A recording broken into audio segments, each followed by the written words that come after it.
Great. Thank you, Diana, through the chair. Thank you for having me here today, and I'll do a quick 5-minute session on the regional projections, the regional growth strategy in relation to the work that happens at the local level. In terms of the projections, sorry, just first technical difficulty. My slides won't advance. Okay, thank you. So in terms of the growing region, as many of you know and have seen some of the most recent work from Metro Vancouver, by 2050, the region is expected to grow by 1 million people, 500,000 houses, and 500,000 jobs. And that is from the regional projections that we collaborate with our local partners, stakeholders, and regional agencies, along with modeling work that we do in our planning analytics group here at the region. In terms of the principles of growth, these have been long-held principles amongst the growth strategies over the past many decades.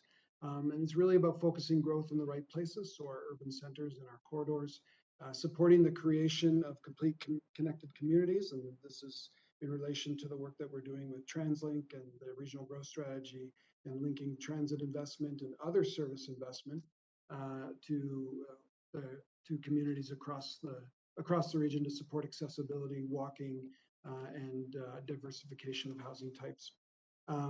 Protecting important lands from agricultural, industrial. As many of you know, on the industrial side, we have a very low vacancy rate, and we continue to put a large emphasis on protecting those lands to support our economy across the region. And not doing it at the expense of other important lands like agriculture.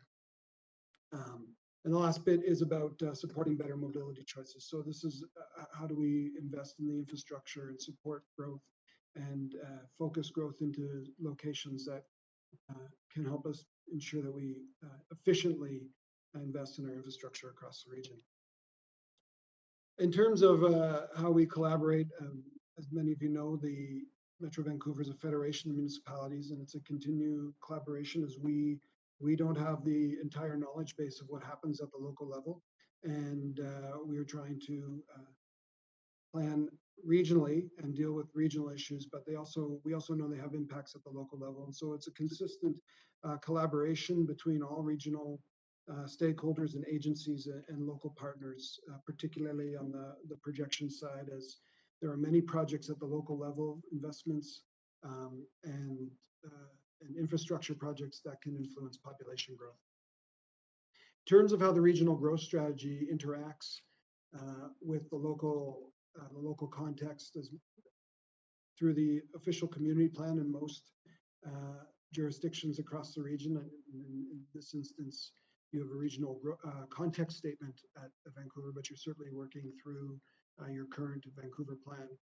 But the intent here is an official community plan or a Vancouver plan has a regional context statement, which is the link between the regional growth strategy and the local area planning context. So our regional projections are a set of projections, and they're really at a regional focus. We don't have the capacity, or do we get into a lot of the local context, because there are things in capital planning, there are investments that occur that we can't account for at a regional level across all of the municipalities. And so we keep our figures up at the higher level in terms of interprovincial migration, intraprovincial migration, and what is one of the larger impacts in terms of growth in our area is immigration. And that's relative to a lot of federal implications and decisions in terms of how many new Canadians will be coming to our country. And then generally speaking, Metro Vancouver, takes somewhere between 15 to 20% of new Canadians into the region. And again, I'm going to go through the projections here very quickly. They're at a sub-regional level. You'll note that in Metro 2050, which has not been adopted by the board, but our current working model as we move through the update the growth strategy, moving the projections up to a sub-regional level as primarily for the focus that we can't We don't have all the information to get into the more detailed local environment to do a lot of the planning, a lot of the projection work. And our projections are merely there to help support the work that the local planning environment is undertaking. And so again, we build on a scenario based model. We take in the characteristics, we do some ground truthing with the local jurisdictions, and then we produce the projections. So from a population perspective, in the subregion, the Burrard Peninsula, and for the purposes of the subregion, it is the city of Vancouver, the city of Burnaby, and the city of New Westminster that form the Burrard Peninsula under our 6 sub-regional areas. And you can see the population projected to be 1.39 million on the peninsula over the course of the next 30 years. From the unit projection, 623,000 new units, or not new units, sorry. We're going from, it'll be 623,000 units in 2050, my apologies, not that amount of new units. So by that point, you can see roughly 200,000 units from 2016 to 2050 is what the slide is showing as a projection, and equivalent in the employment is about 820,000 jobs will exist on the peninsula within by 2050. So again, roughly a shade under 200,000. Excuse me, it's point of privilege, I guess here. I'm not sure that the slides are showing on both screens. Thanks, Councillor Swanson. We'll just check. I do see them on the orange cone screen that's being displayed to the public, and I also see them on the WebEx. I wonder, you may need to refresh your orange cone. Okay, sorry for the No interruption. Problem. Thank you. Please go ahead, Sean. Thank you, Deputy Mayor. And that's the presentation. All right, thank you so much, Sean. I would now like to invite Susan Haid, who is the Deputy Director of Long Range and Strategic Planning with the Planning, Urban Design and Sustainability Department, as well as Edna Cho, who's a Senior Planner in Housing Policy within the Planning, Urban Design and Sustainability Department. And they're going to provide some context for us around growth and planning before we move into our panelists. Susan and Edna. Great, thank you very much, and good evening, Deputy Mayor and Council. As mentioned, I'm Susan Haid, and I'm Deputy Director of Long Range and Strategic Planning here in the Planning, Urban Design and Sustainability Department at Vancouver. I'm here with my colleague Edna Cho, Senior Housing Planner, to provide some very brief context for our workshop topic tonight and about where we are in the Vancouver plan process. So, here's where we're at in the Vancouver plan. And as Council is very aware, we provided a big update in July as we've completed phase 1 and phase 2 of public consultation. And so we're now in this current phase on emerging directions, and we're getting ready for another round of public consultation, which is beginning with a series of council workshops this evening and this fall, which will include discussing data and growth. We'll also be hearing in these workshops perspectives from civic leadership and also a panel to explore city building approaches with planning experts. And in a very major way, we're launching a month-long intensive public engagement that is starting on October 25th. And will include citywide forums, open houses, neighborhood workshops, which are really focusing in on the emerging directions, the big ideas, the policy directions, and the ways we can grow in the future. So tonight's workshop is focused on data and growth. And before we turn to our expert panel, which is really the focus of tonight's discussion, Edna's going to walk us through a few slides to provide context and background data, specifically in terms of population, job growth, and housing. And I'd just like to say, as follow-up to Sean's presentation, this is really the perfect moment to plan in the city of Vancouver with the Regional Growth Strategy Update, Transport 2050, the Regional Transportation Plan, and coming out of the pandemic, it is a key time for Vancouver to move forward with the Vancouver plan in partnership with community. So over to Edna.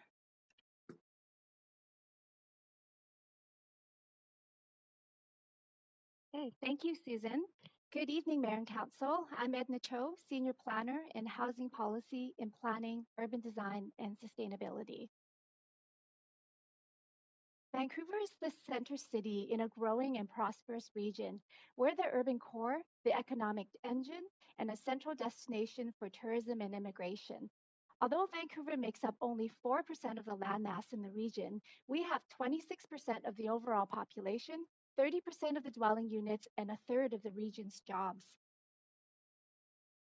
As Sean has already mentioned, the region has been growing, with Surrey, Vancouver, and Burnaby leading the way in population growth from 2006 to 2016. And this population growth is expected to continue. In part, this growth is fueled by a strong economy. Along with Surrey, Vancouver added the most jobs in the region between 2006 and 2016. Vancouver is the region's leader in office space, with 70% of the region's office space under construction located in the city.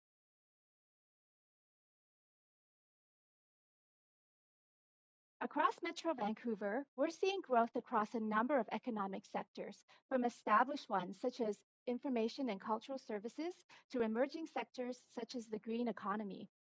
As a central city, Vancouver plays an important and unique role in the regional economy.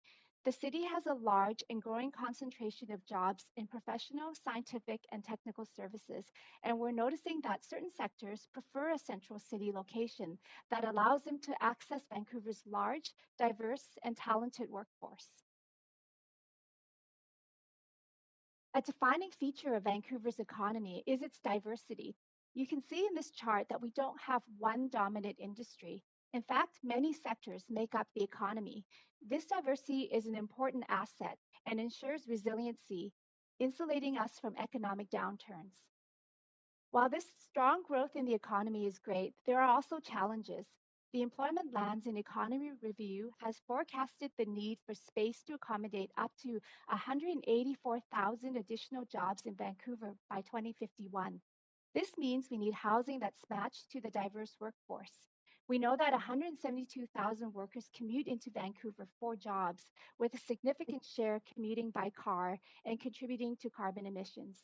If we don't provide the needed housing within our city, not only does it compromise equity and climate goals, there are also consequences for employers in their ability to attract and retain workers. Turning to immigration, we know a significant share is coming to Vancouver. We also know that this is expected to increase over time as federal government policies have been increasing immigration targets to drive future growth and create jobs for middle-income Canadians. So with all these factors that are fueling growth in Metro Vancouver, it's not a surprise that, on average, over the past 10 years, Vancouver has the highest number of condominium and rental housing starts in the region. We also have the second highest freehold ownership starts, such as single-family development, after Surrey. But is that enough? And is that the right type of housing? We've historically had a higher share of renters. Vancouver has 53% renter household compared to 36% in the region. Vancouver's income distribution also exhibits differences with the region. We have a higher proportion of low and moderate income households and fewer high income households. Vancouver and the region are in the midst of an affordability crisis that's very well documented. This chart shows housing costs compared to incomes over the past 10 years in Vancouver and the region. Housing prices in Vancouver have soared over that time period. The benchmark sale price in 2020 for a detached home in East Vancouver was over 80% higher than in 2011, and apartment prices have almost doubled. Many families and individuals who could have afforded ownership just 10 years ago are no longer able to do so in Vancouver. And this is a similar trend in the region, as well as other big cities across Canada, like Toronto. This has serious impacts on residents. We're seeing the share of families declining in the city since 2001. There are a high number of renters paying more than half of their income on rent. Seniors represent the fastest growing age group with the highest share of renter households in core housing need. Indigenous individuals are overrepresented among people experiencing homelessness, making up 33% of the total homeless count in 2020, but only 2.4% of the overall population. With a limited supply of rental housing, new people coming into the city for higher paying jobs may outcompete existing renters in the market, leading to higher rents. So with these trends in mind, we'll be looking at different approaches to growth, especially as it relates to the amount and type of housing we create and how this impacts how we grow, who we grow for, and how we're supporting the economy. We'll be thinking about how many low and moderate income households can stay in the city, how many families leave, how many workers commute in, and what are the land use implications. These questions are important for the type of city we become and will be explored through the next phase of engagement with council and the public in the upcoming months. So thank you, and that concludes the staff presentation. Great. Thank you very much, Edna, and thank you, Susan, as well. So we're now going to be hearing from our diverse range of experts, and I'll just remind council that you'll have an opportunity to ask questions of each of the panelists at the end of their presentation, of all the presentations. So I'd like to first welcome our first panelist, Mary Rowe. Mary is the President and CEO of the Canadian Urban Institute. And Mary, I think you have some slides to share, so please go ahead. Most important thing to know about Mary Rowe is that she's on Eastern, and it's dark, and I'm drinking tea to keep my attention as sharp as it can possibly be to be with you all in Vancouver. Thank you for inviting me. I'm delighted to see some folks that I have met over the last couple of years. I've been in this role for 2 years. Councillor Swanson, lovely to see you. We sit together on the Municipal Working Group on Housing that CUI coordinates with a group called The Shift, and others of you. And I'm going to apologize in advance, as I always do, to colleagues in the planning department, because I've spent most of my professional career disparaging experts and suggesting that planning is important, but it's no substitute for leadership. And so I want to encourage council to be as informed and as equipped as you can possibly be by the very able staff that you have here, both from that are giving you regional perspectives and hyperlocal, and the process that Susan just described you're in the midst of, and that Edna was giving you some basis for. But I just want to suggest that it's going to boil down to choices and priorities in terms of how you imagine what the future needs to be for your city, and as much, and for your region, and as much as experts. And as I said, I sort of feel I'm sort of people assume I'm a planner. I'm not. I'm really a non-planner in this job. Go figure. But I'm also really a non-expert. I really feel so strongly that expertise and specialized knowledge has gotten us into a lot of mess. And so, in fact, what we really need is a kind of collective approach to how we actually make decisions, and that's why council is so critically important. So I'm going to give you the sort of furthest perspective, running a national organization, 30 years old, but I often say it's a 30-year startup, because really the last 18 months has transformed the way we need to understand cities, the way we need to look at them, and also it's a moment, what I would suggest, of a reckoning, that we really don't have any more excuses, and we don't really have any more ways that we can just keep talking about the ways in which cities have failed, and we've got to be really imaginative about harnessing a whole bunch of opportunities to reinvent them, as they have been. Cities are the oldest, probably the greatest achievement of human nature, and they outlive everything. They outlive corporations, they outlive companies, and they are unbelievably resilient. And part of our role as stewards of them is to pay attention to the trends that you're going to be exposed to over the next several months as you go through this process, and then see how you can attune yourself to really listen as stewards of the future of that place in terms of how it's going to evolve. So all the factors that you would anticipate are the ones that hit Vancouver squarely: immigration, these challenges now that we can't turn our backs on in terms of equity and diversity. As I suggested, I think we have to move beyond talk now, and we're going to have to really come to terms and reckon with the legacies of exclusion that urban planning and design have actually perpetuated. And even the way we do zoning and the way that we've done land allocation, we have the legacy of that. And you in the West have been on the forefront of reconciliation and what that needs to look like. Now it's time for us to concretize that and really make significant changes to the way we actually allowed growth to occur. The other thing is this aging piece, which Edna mentioned. I've just come from Halifax, where we were there for a week doing a CUI local program, and I'm actually coming to Victoria in a couple weeks, and I'll be in your fair town for a week in October. This is happening across the country, but it's particularly acute in certain places where you're going to have more and more older folk as we continue to live. And what does that mean in terms of how you're going to orchestrate the way in which the people get around and what circumstances they live in? Talent attraction and retention, you know this story because it's made Vancouver. Immigration has made you what you are, and now the question is going to be, how do you actually continue to attract and retain? And then the thing that is we're squarely being faced with now, and this is true in every urban environment across the country, is what are the strategies, what are the holistic supports that we need to take around mental health that are really going to dramatically alter the way in which people that are unhoused or struggle with mental health and addictions actually find a place to survive in cities. So there's a potential, as I suggested, to visionary planning, and I'm just going to highlight these things that you can see in my slides. I think agility and flexibility are far more important. That's why I always have problems. My biggest concern is with a plan. I think what you need is a process that allows you to continually plan. And that's what is going to win the day, is to being able to adapt and be flexible. And the form has to be built at the outset to be flexible and agile, whether that's housing or transportation or any of the land uses. We've seen it during COVID, right? We saw how we suddenly were able to repurpose patios. We were able to repurpose public space. We were able to repurpose streets. We were able to repurpose sidewalks. Where I live, our sidewalks here in Toronto have been completely transformed into outdoor patios. It's fantastic. So I hope you're going to look at ambitious leadership, which is what I think your council needs to take the bull by the horns, as they say. Some ambitious zoning stuff to make things more possible as of right, like accessory dwelling units, parking minimums. I know you're already looking at.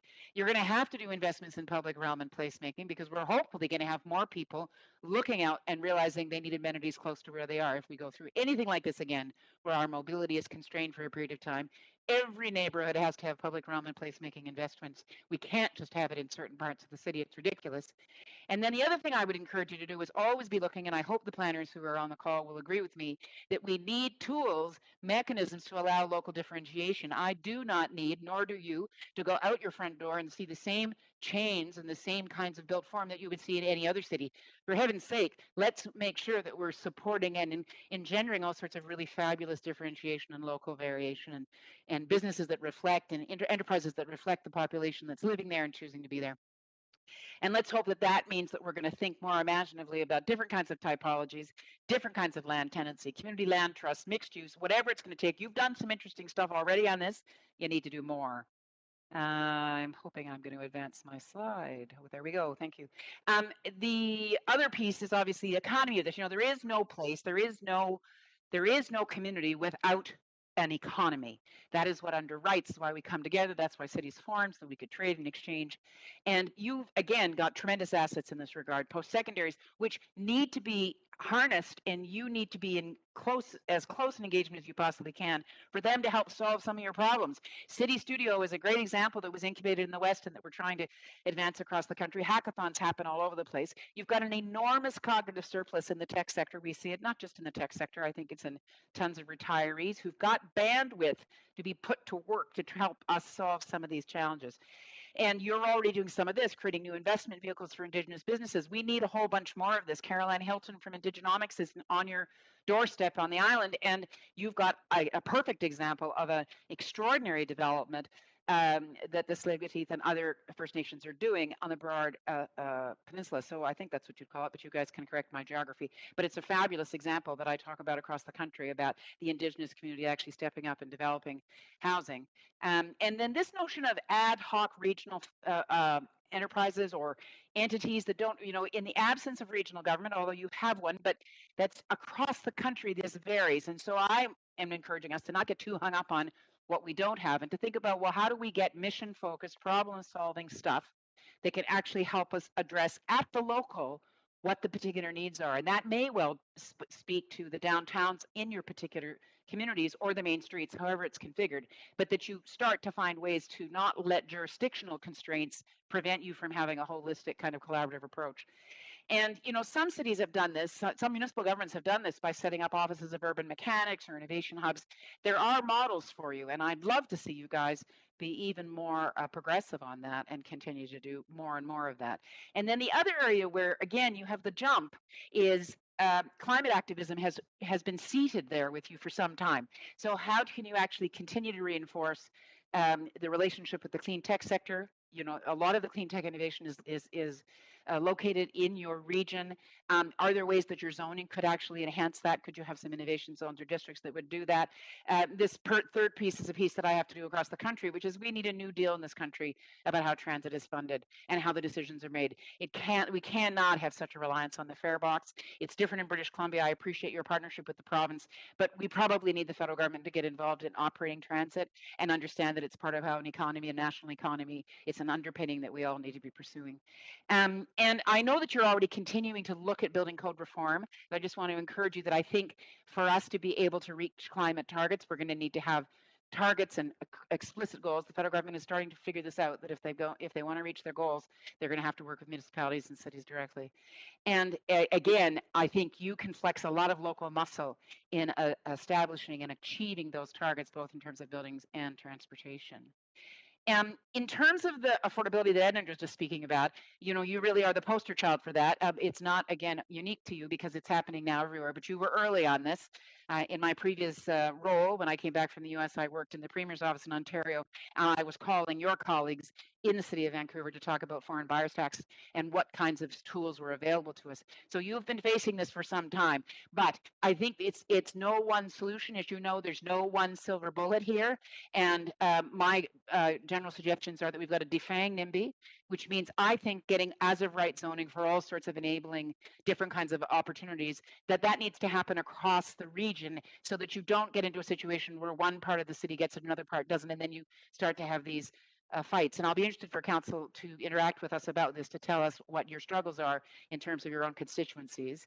And I think that you need cover strategies basically to be bold and creative. And I really hope that your staff can support you in how that could happen so that you can do the right thing and not be unable to do so because of the nature of your tenure. I'd love for the design community in this country to be more animated and more engaged. I would love someone to tell me why we can't do that. I worked in the US for 15 years. The design community understood its obligation to the civic sector, the public realm, and I don't know what it would take to get more Canadian designers engaged, but we need them to help us figure out, how do we up choice? How do we up choice? How do we up choice in how we get around and how we live, how we function, how we earn livings, and how we include people? That's where we need designers, heads, skills to help us. And then the other thing, the other piece of it is that we've got to start working with capital stewards, people that manage a lot of dough, and we have a lot of dough in Canada, a lot. $212 billion sitting in Canadian bank accounts now after the pandemic, and plus pension funds and all the kinds of aggregate funds. You know, you have some of the more progressive lenders, Vancity and others, that have been working in the West and are now moving into other parts of the country. We've got to try to find ways for those financial stewards to imagine how to get, as I've suggested here, locally tethered investment vehicles, ways to get money into local economies. So if you take all that together, the pieces that you're struggling with, sustainability, access to jobs and housing affordability, all of that together with visionary planning, that those planners around on this table will support you guys to then show collective leadership. And that's what I'm hoping that I can encourage you to do. And I look forward to the discussion with the other experts, or with the experts, since I'm not one. Thanks very much. Wonderful. Thanks very much, Mary. All right, we'll move quickly along here. Next, we are going to hear from Mark Lee. Mark is a senior economist with the Canadian Centre for Policy Alternatives. And Mark, I think you've got some slides here that you're going to share, and please go ahead. All right. Well, thank you so much for the invitation. You know, this is a city of housing experts. All you have to do is go on Twitter to find that out. I'm repurposing some slides that I've been doing research more around housing affordability across Metro Vancouver, so on a regional basis. So a little bit out of my comfort zone, just breaking it down to the city of Vancouver, but I do live in the city of Vancouver, and you know, it's very dear to me. And I kind of did these really late in the day, and Allison is going to forward them for me. We've never worked together, so hopefully it works out okay. All right, next slide. So, you know, well, what do we want? I think what we want is more missing middle. We've been pretty good at, you know, some incremental change in detached housing neighborhoods, We've been pretty good at building high-rise apartments.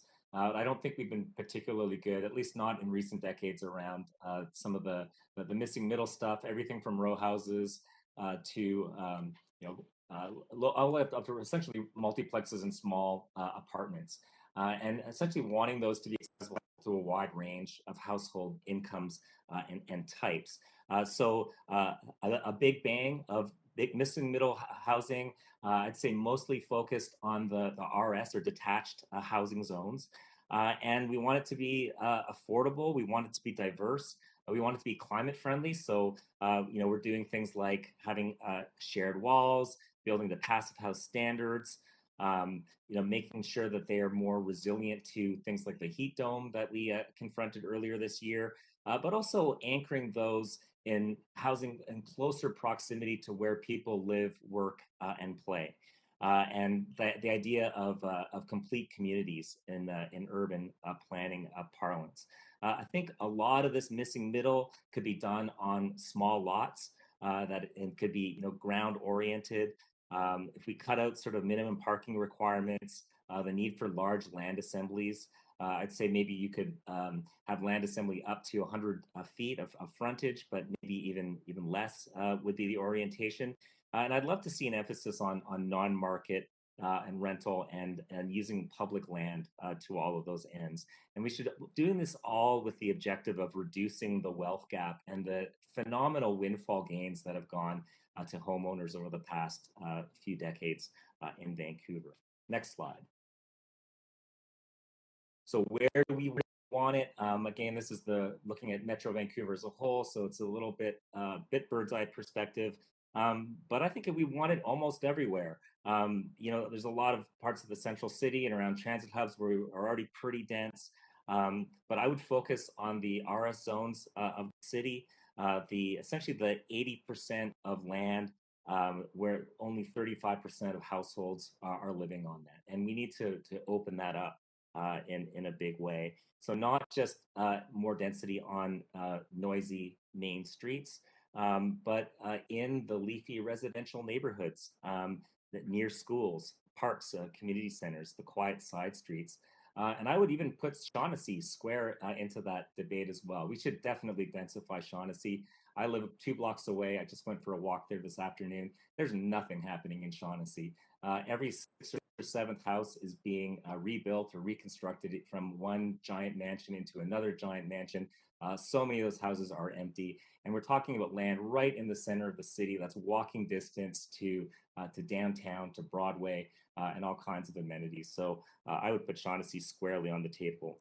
I think some of the existing built form you see in Kitsilano and Mount Pleasant are areas that I think we could emulate across the city in those RS zones.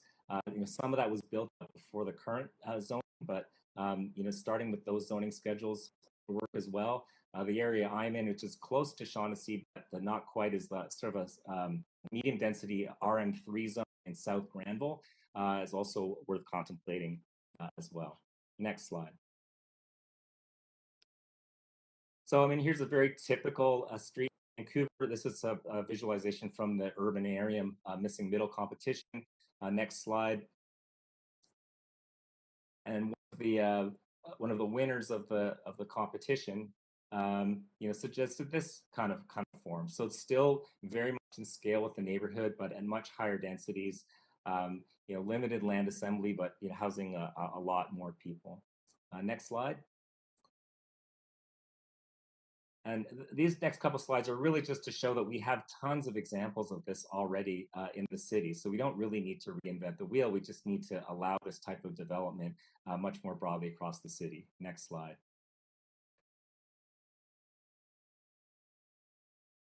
Sorry for the resolution on these, but yeah, these type of developments, 2 buildings on a lot or row housing are, basically come in at about double the existing zone density in the RS neighborhoods. Next slide. These ones, at a slightly larger density, maybe triple the existing density, but 2 FSR or floor space ratio.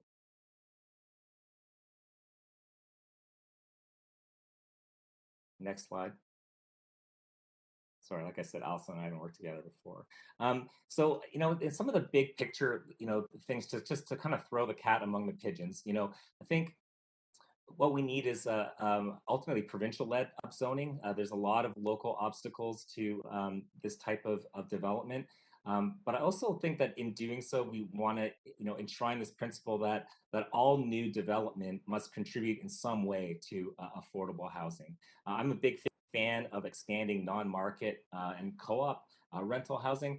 I think the nonprofit developers are able to essentially build at cost. And I've done some research that basically calculates the break-even rents that can result if you do that. So essentially, you're taking out larger profits going to developers, and you're making sure that the rents that are achieved, cover the upfront costs of construction. And if you get contributed land or low-cost land, then you can drive those down even further.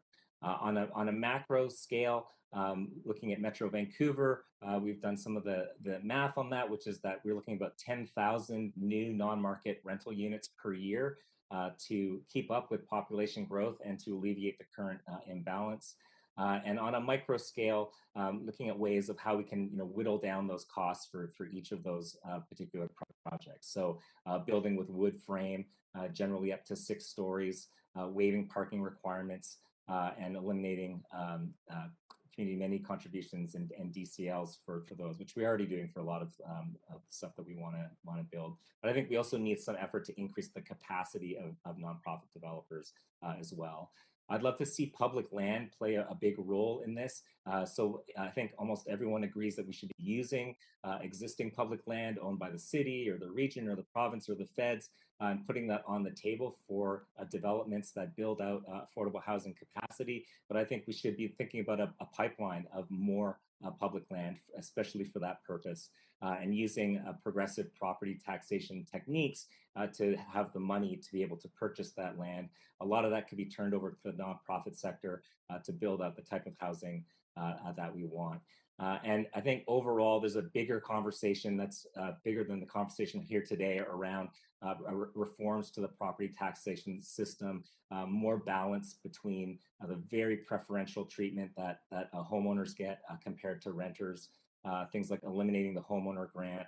I think we should be having more progressive property taxes and taxation on people owning secondary properties. And I also, I think the recent Canada BC Housing Supply Report challenged essentially the development system where we rely on rezonings and community amenity contributions.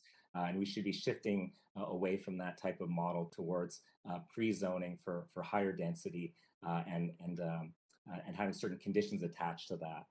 Next slide.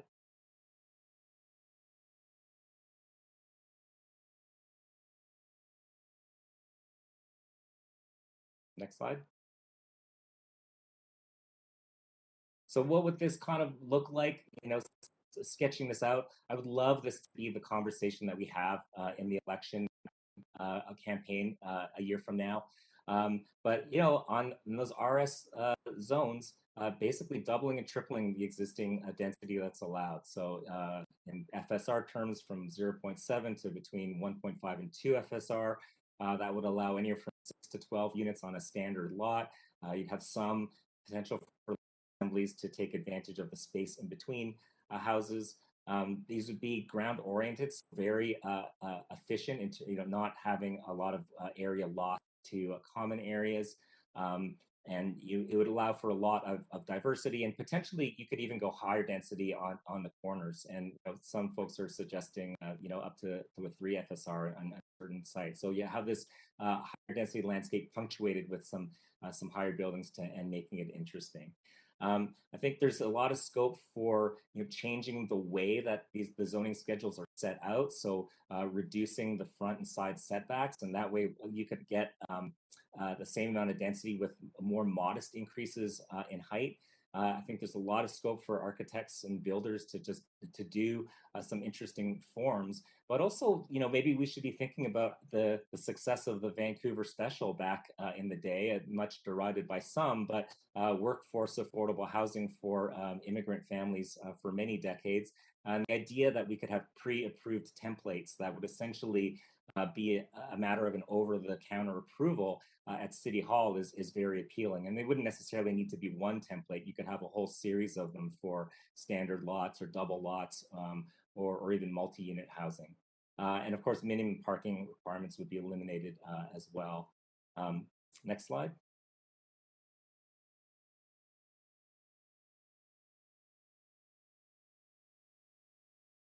So the conditions on that, I think that, my concern is that if you just open this up, then developers are going to build to what the market will bear, and that is unaffordable for the vast majority of folks. I was recently in the housing market myself, and there's very limited options, or the options you have are constrained to smaller units on very busy streets. I'd love to see, if we are going to have market strata development, that a proportion of those units have to go into some sort of permanently affordable state, or they would have to pay some, instead of a community amenity contribution, I'm calling it sort of a housing affordability contribution or something along those lines. Exactly how much that should be is up for grabs, but architect Bryn Davidson was suggesting like about $400 per square foot. And essentially, if you do the math, you can make that pencil out for a lot of places, unless you get into really high land costs. But I think imposing that also would constrain the potential for property or land values to increase in response to the upzoning. And the flip side of that is that we would want to de-incentivize the conversion of existing single-family housing into new single-family housing, which is sort of what we're seeing in Shaughnessy up the street. So you would down zone that, so they would have less capacity to do that. Next slide. I'm almost done.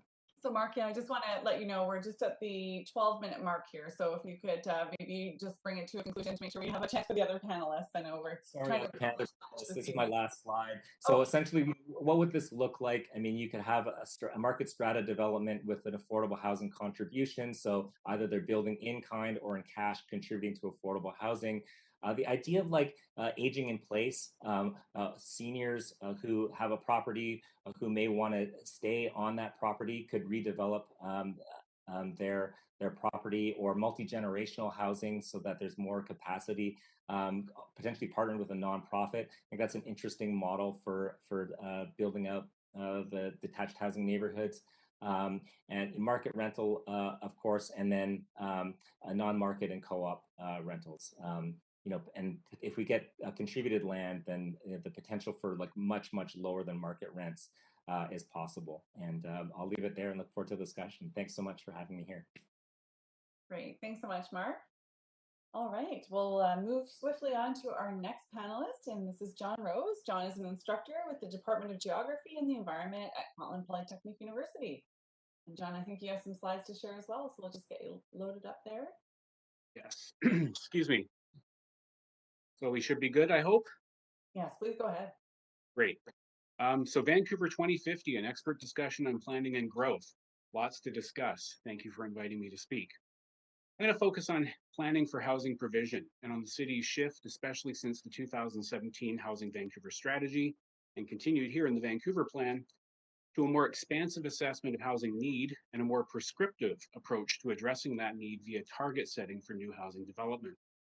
So as you can see here, there are three parts to this presentation and slideshow: housing need, housing targets, and housing supply. I think with 5 minutes, I'm just going to be able to address one aspect here, housing need, and the role of unmet demand in the assessment of this. But I welcome questions from council, staff, and other panelists about the other two parts of the slideshow: a closer examination of how unmet demand is estimated and turned into targets, slides 4 and 5. And thank you in advance, by the way, to the planning department for their understanding in my inclusion of a slide that includes a chart from a stakeholder meeting of which I was a participant. And so I have some things to say about that. And finally, if the other part of the slideshow, if you have questions about this, questions about how the targets may be met by supply, covered in slide 6, I'd be happy to address those. If we don't have time for this, I understand, and I'll be following up shortly in any event with a written report. So as part of today's session, at least in terms of the preparatory or accompanying documents, you'll have seen this chart prepared by the Planning Department that provides an estimate of housing need for the City of Vancouver between 2022 and 2031. So one component is pretty straightforward, housing need, although maybe Andrew later will be complicating this, housing need generated by the estimated net growth of new households as a result of external drivers that Sean, I think, covered quite well earlier, in migration, internal drivers like new household formation from young adults. And so we arrive at about 35,000, although it looks more like 40 on this particular chart. And conventionally, this is what you would plan for in a kind of responsive fashion. You'd want to ensure that the land base can accommodate new households and dwelling units. You'd plan, as Sean described, to direct the settlement, as with the Metro Vancouver regional planning documents that discuss these figures as estimates, not targets, and which identify areas where such growth is to be directed. Now, the other component here is more intriguing and serves to expand the assessment of housing need. Those already living in the region, but whose housing needs are partially or wholly unmet in terms of affordability, state of repair, number of bedrooms, etc. So we see here that the unmet demand component is approximately 46,000 households, and by my rough calculations, about 66,000 individuals, almost 10% of the city's residents. So this is the largest component of the housing need category. You put these things together and you get a total housing needs assessment of about 81,000 households for the 2022 to 2031 period. Of course, this needs assessment then informs the city's targets for housing and more specific management of housing supply. But in all of this number tallying and chart making, I think it's vital to ask the question, why is there all of this unmet demand? I've circled an area of the chart which represents roughly, in a few months' time, the present day. And not to quibble too much with the chart makers here, I don't want to be, nitpicky here, but really, this is where we should see that 46,000, households of unmet demand. In addition to, what would be on an annualized basis about 3,500 units or households of estimated annual new demand. But here's the question, right? There's an assumption here, I think, that we have this 46,000 households whose housing needs are not fully met. And I think we see that figure to stay the same at the end of 2031. And the question is, will the next 10 years see a reduction in this unmet demand to zero? Will the policy interventions be successful? So we just have 46,000 total for this entire period, or is there only going to be a partial reduction, stay the same, or perhaps even increase? So this unmet demand is a main component of the housing need category, the basis of target setting and planning for housing supply. So I might ask, don't we need to figure out the causal factors behind unmet demand to figure out whether or not policies will address these and what the future may hold? So let's consider those explanations focused on the role of housing provision in kind of creating unmet demand, given that the focus of targets is housing provision, not income growth or other kinds of things over the next 10-year span. So we see here, one component is the, insufficient provision of suitable, affordable, non-market housing, and we've heard Mark refer to that. So perhaps we'll have some further conversation later in the roundtable. Though obviously it's of importance, and also connected to the next component, which is the insufficient provision of suitable, affordable market housing. So why is that the case? I think this is an essential question that we need to answer in this process of target setting. And I'm just going to stay to slide 3 here, so I know I'm past 5 minutes, but I'll keep it short.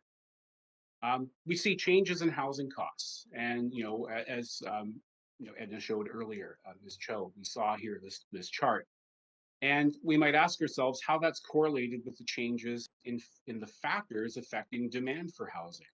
And those correlations are pretty easy to pull out, whether we look at incomes or purchasing power, maybe a little harder to enumerate to the last nth degree, but nevertheless important. Individual and institutional investors, there's a clear kind of connection, right? A correlation. But we also hear these explanations that are focused on the supply side. We hear the term inelastic supply. Suppliers are willing to supply lots of housing only in response to very high prices and comparatively little housing in response to small price increases. There's a huge gap in this explanation, which is often then attributed to the factor of governmental regulation. And so we really need to get at the heart of this to see to what extent is governmental regulation, for example, in the form of zoned or development capacity, behind this inelastic supply situation. I'm happy then to address, perhaps in the course of councillor questions or in the course of the roundtable, other aspects of this presentation, target setting, and how those targets are going to be met by supply in addition to this. But I see I'm at about 7 minutes, so I'll stop there and thank you very much and look forward to a fulsome discussion today and further elaboration in written form of these ideas. Great. Thank you so much, John, for staying with your time there. And I'd like to welcome our next panelist. Our next panelist is Andrew Ramlow, is the Vice President of Advisory Services with Rennie Group. Thank you so much, Diana. Give me 2 seconds here and I'll get into my slideshow. All right. Thank you so much to planning staff as well as Mayor and Council for asking me to participate tonight. Sean covered some of the how many with respect to current outlooks for the region as per Metro 2050. And we thought that it would be valuable to look at some of the whys and hows behind the how many. So that's sort of the role that I'm going to play in the next 5 minutes. But before I get into that, I'd like to build on something that Mary said, or a word that Mary brought up, and that's aging. It's important not to lose sight of the importance of demographic change in all of these discussions about looking forward into the future. Nobody really likes to admit that they're getting older or that they have a birthday coming up, but we are entering what's being called Canada's silver century as the bulk of the post-World War II boom ages into the retirement stage of the life cycle. And it's the changes in the collective needs and wants of, let's say, the region's 3 million residents or the city of Vancouver 697,000 residents that to some degree are going to have a much larger impact on how our region and the city functions than the additions of population that we're going to see within the next year or within the next 10 years. So I'm actually going to advocate that we, in terms of a name for this particular section, that it's not the city of Vancouver's planning for growth, it's actually planning for growth and change. We do really need to recognize the base of population that is here already and how that's going to change in the coming decades. So there you go. There's something that I thought about. In terms of looking at some of the hows and whys behind the how many, for this I need to jump up to the national level and all the way back to 1971. And that was the point at which the post-World War II boom started to enter the labor force in large parts in Canada. And at that particular time, there was about 6.6 people of working age, so aged 15 to 64, per senior citizen. We go ahead 2 decades, and that number of workers per senior had declined by about 20% down to about 5.3. 2020, it had declined about another 36% down to only about 3.4 workers per senior citizen. And the projections were under the historical immigration targets at the national level of about 250,000. That number would fall further, but another 30% down to about 2.3 workers per senior citizen. Now, within the context of a slowly growing labor force as a result of this big demographic shift and the potential implications that it had for a growing and robust economy, as well as financing things like social services with respect to the healthcare system or the Canada Pension Plan. The federal government in 2017 came around and decided to increase our federal immigration targets from that range of about 250,000 up to 310,000 in 2018, 340,000 by 2020. And then in 2018, they came back to the table and said, well, we're going to go a little bit further and a little bit higher. We'll go to 2021 and 350,000. And well, then COVID happened. And by the end of 2020, we actually only welcomed about 184,000 new permanent residents to Canada. That was our lowest level since 1998. It was about 156,000 short relative to the targets that the federal government had set. So then we jump ahead to October of last year, and there were new targets established at the federal level. And this was to achieve about 400,000 immigrants in 2021, 411,000 in 2022, and then way up to 421 by 2023. So if you work the math on all of that, what the federal government is trying to do here is basically just make up for the number that was lost relative to their targets as a result of COVID. So that's the big driver behind what the new immigration plan was for 2021 to 23. So what does it look like in absolute numbers? Well, there's the immigration line. So this is immigration on the top, immigration on the bottom, and natural increase, which is just the difference between births and deaths each year. And that's what the targets look like up to that 421. And our models, we expect it to go back down to about 0.85 short-term historical average, which would bring in about 360,000 immigrants over that longer term out to 2041. So even with these relatively robust levels of immigration, you'll notice that black line, that's natural increase, actually becomes natural decrease by about 2036, which again shows the very significant aging of the Canadian population. It's at that point that the number of deaths in a particular year would outweigh the number of births and become negative, and the only net growth in the Canadian population would be as a result of net migration or net immigration from the national level. Here's what it looks like in terms of absolute number, 38 million, certainly increasing in terms of absolute number. We're looking at adding in about 7.2 million over the next 2 decades or so. It seems like a big number in a historical context. If I look back over the past 2 decades, it's not quite as much as what we added nationally. It's about 7.7 million over the last 2 decades. So a period of a little bit slower growth, but not too much. So the big question comes out then, well, what are the implications for BC and the Lower Mainland? There's an infographic of about 275,000 immigrants per year, which we've seen on average over the last decade. And there's what BC's share looks like. We pick up about 15% of them. It's about 40,000 annually. And the interesting thing here is we only have about 13% of Canada's population. So we kind of punch a little bit above our weight with respect to our share of immigrants coming to British Columbia. So we also punch a little bit above our weight with respect to the composition of interprovincial migrants as well. How about the Lower Mainland? Well, in my context here, I'm a little bit broader than what Sean's looking at. I include the Fraser Valley as well as Squamish in what I would call my functional region here. And that Lower Mainland region of the BC-bound immigrants, we pick up about 90% of them, 36,000 a year on average. But we only have about 60% of the provincial population. So any of these policy changes at the federal level have a very significant impact here in the province as well as here in the Lower Mainland. Here's what the Lower Mainland forecast looks like: 3.1 million. In terms of net additions, our forecast is about 927,000 over the next 2 decades or so. Again, for some context, the past 2 decades was about 825. So we're also a punch above our weight in the Lower Mainland here with respect to our share of interprovincial migration. We get anywhere from 45 to about 60% of the interprovincial migration, depending on the year. And the result is that the next 2 decades, in terms of our outlook for the region, is above what our past 2 decades was in terms of accommodating additional population.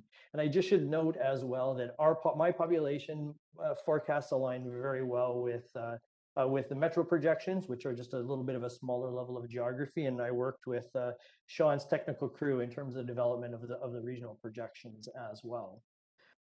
So how about housing future residents? These are some of the issues that John certainly started to jump into. There's our population growth. We take a demographic approach to this and look at age-specific household formation rates. And in applying those to the population, we need to add about 450,000 net new units to the region over the coming 2 decades. So from a context side of things, that's like adding another City of Vancouver plus Burnaby plus New Westminster and Richmond within about the next 2 decades. So very, very significant in terms of the housing additions.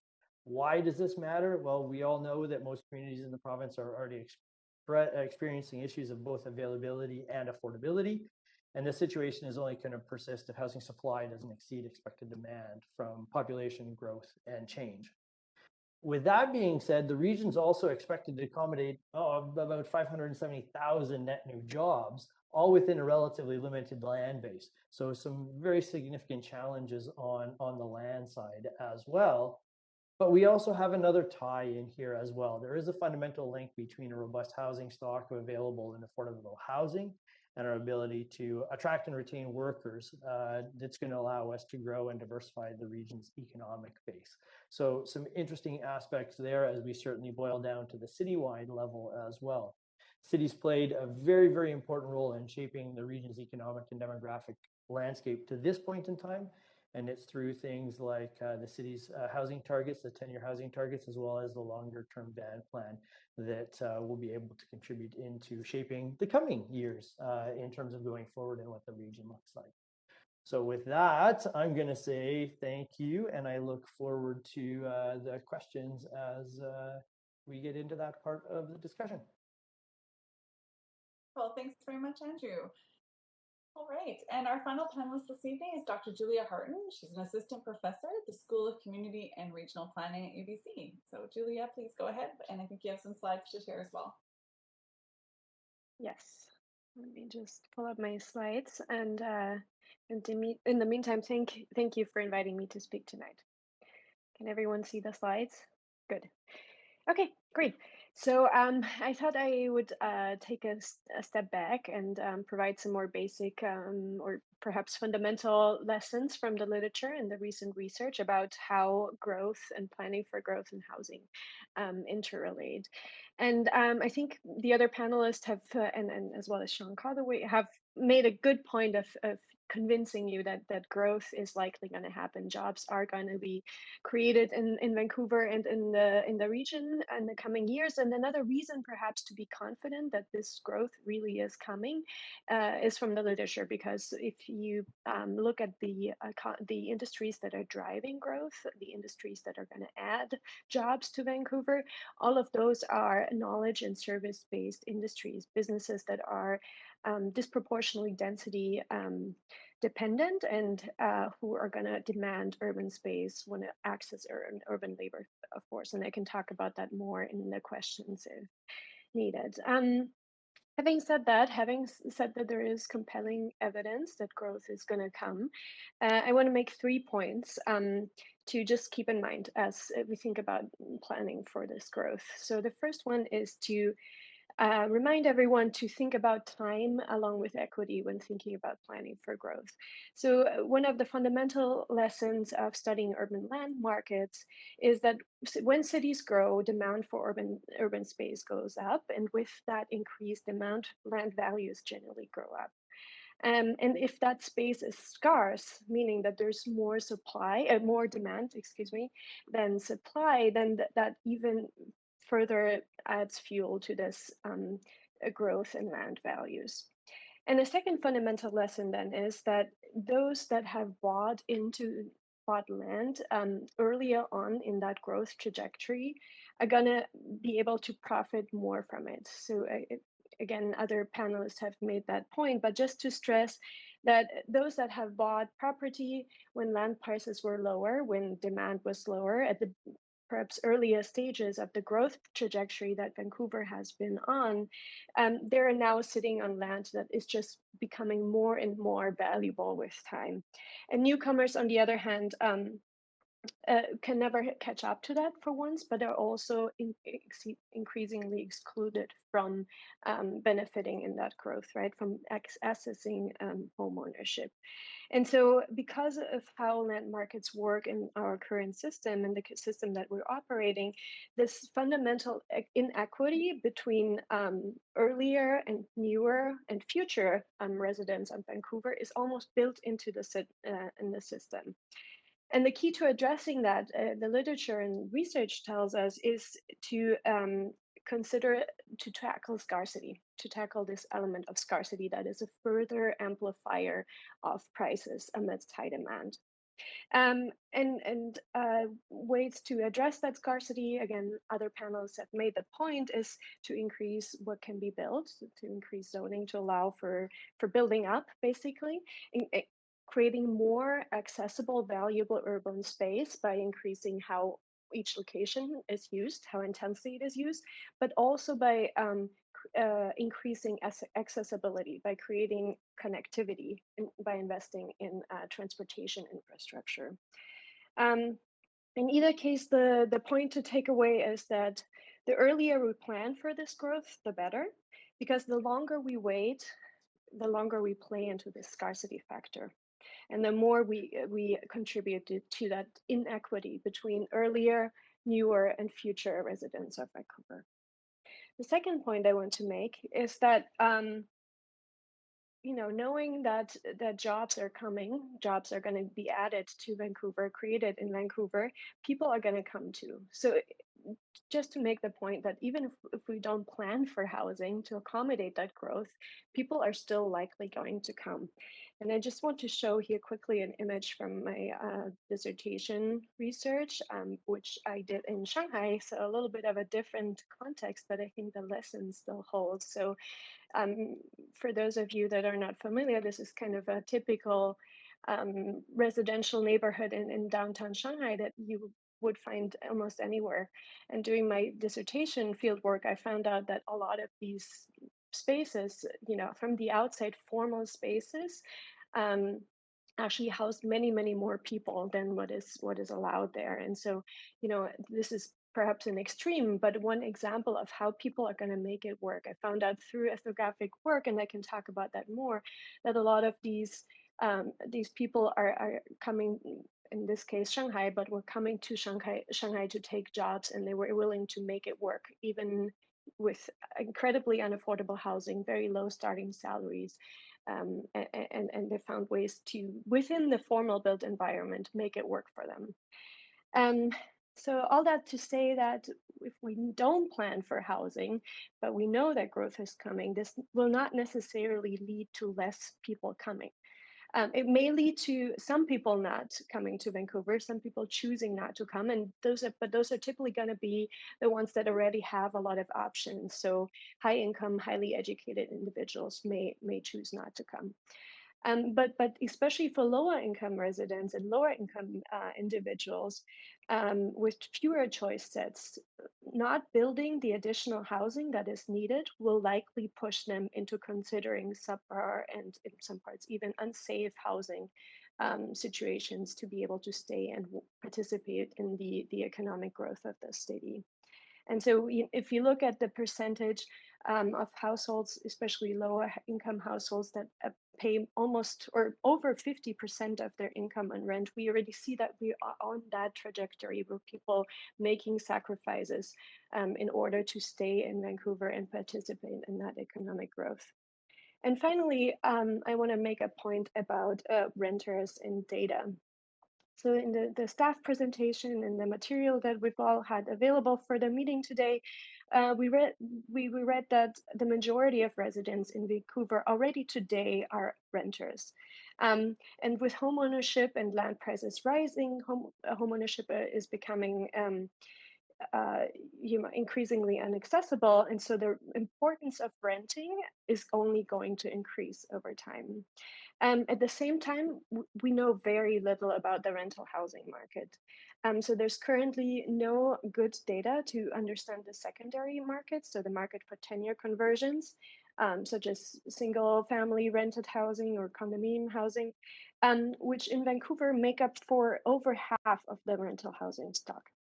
The only systematic data collection is really on purpose-built rentals. And so we know that the secondary market is a big part of the rental housing market, and we don't know very much about it. We know that both renting is going to increase, but what makes it worse really is that low income and vulnerable households are also disproportionately represented among renters, disproportionately more likely to be renters. So this is really a big data gap right now that we're working in academia to close, to really understand the rental market better, to understand how and it does or does not serve, especially lower income individuals. And so I'll just leave you with a final note that ties those two things together that I mentioned today, which is when we make plans, we choose whose futures matter. And so I just encourage you to consider the needs of earlier, newer, and future residents, as well as low income individuals and renter populations. Thank you very much. Wonderful. Thank you so much, Julia. And thank you really to all of our panelists. You've given us a lot to contemplate, and I'm sure the councillors have many questions for you all. So I'll now hand the meeting back over to Deputy Mayor Bly, who's going to take care of the questions and answers with the panelists. Thank you very much. Really appreciate that, and great to hear from all of our panelists today. So this is the portion of the meeting where councillors are able to go on the queue to ask questions of the panelists. And just to remind you, we're going to have one round of questions at 5 minutes, and just ensuring that we give our panelists enough time to really fully respond to each question that's posed. So I'll refer to our typical queue. And Councillor Hardwick, I see you're first on the queue, so you may go ahead for 5 minutes. Yeah, thanks very much. The purpose of this event was to focus on data, and my frustration, I have to confess, in listening to each of the presentations was the inconsistencies of the data sets that we have been looking at. And so I'd like to start with, I think it was looking at the regional growth strategy attributions to the subregions, and the concern, again, the current status of the regional growth strategy is, of course, the latest manifestation going back to the Livable Region Strategic Plan starting in 1973. And over that time, there has been projections that are at a granular level. And in fact, the last ones that were done in 2016, in the 2016 to 2026 period, showed an attribution of household growth in the city of Vancouver proper of 32,000 households. In contrast, what we're seeing now is we can't do an apples to apples comparison because we've moved things up to the sub-regional level. So what I would like to hear from the Metro Vancouver person that talked about the projections and the process for the sub-region is what can be done to align this so that we can do a longitudinal analysis over multiple periods of time so we can get a more accurate picture of the attribution to the city of Vancouver proper. So that question is directed to Sean Galloway from Metro, I believe. Is that correct, Councillor Hardwick? That's the starting. And I'm presuming we're going to have opportunities for multiple questions of council over time. We're not just limited to one set of questions. As I've mentioned twice already, we are going to limit to 1 5-minute round of question per councillor for that reason. So okay, quickly, why can we get the data that aligns with the city proper, not just the sub-region? Thank you. Through the chair, I hope you can hear me.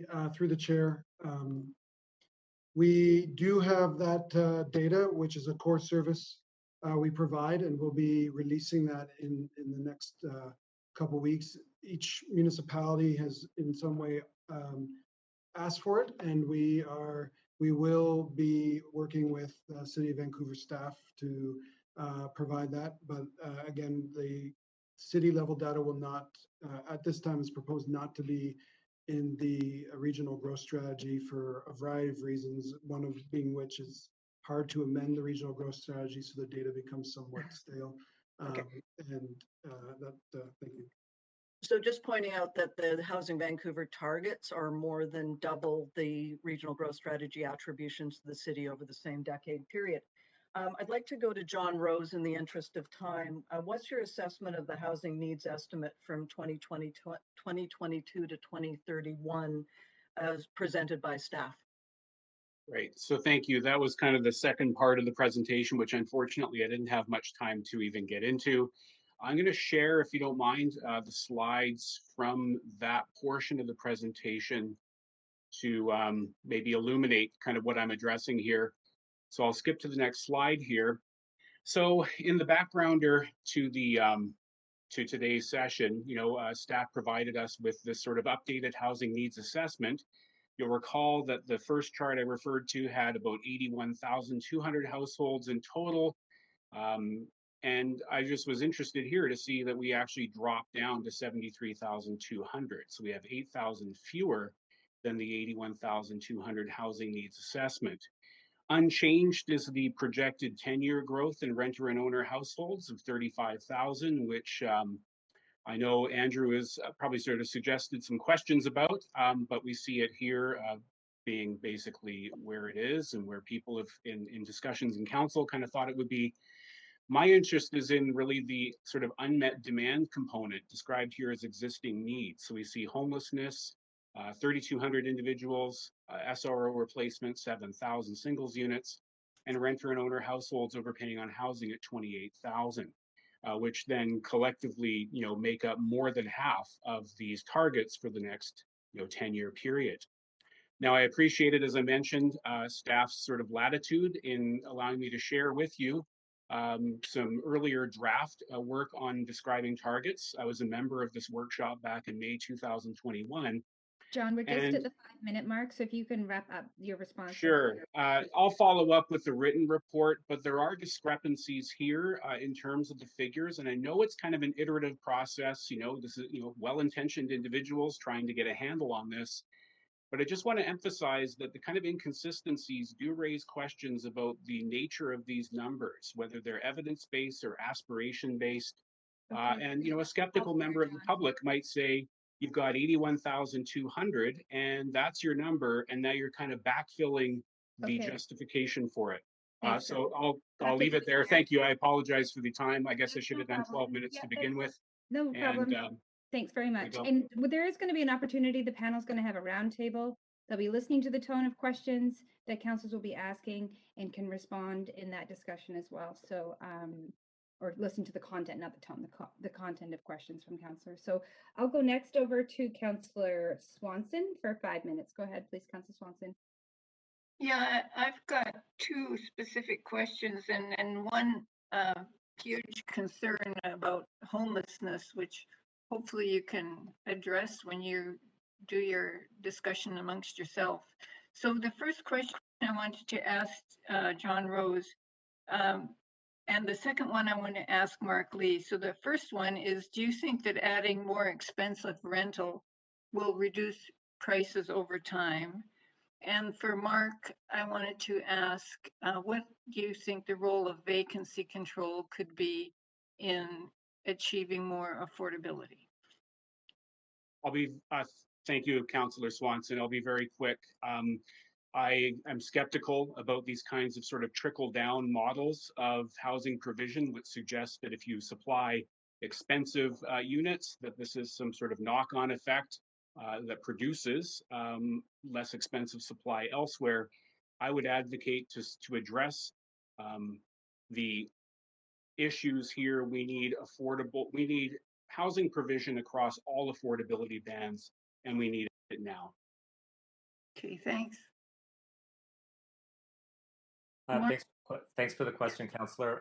Yeah, I'm a fan of vacancy control. I think the lack of vacancy control is a loophole in the current rental market and the rent control systems we have. So, even as we've had ostensibly, frozen or very, nominal rent increases, and what we've seen overall on average is rents have gone up largely because of the turnover, and then by virtue of having a gap between market rents and prevailing rents, it creates incentives for landlords to be able to evict renters and increase rates. So I think you can make the case for new investment in rental housing that is vacancy controlled.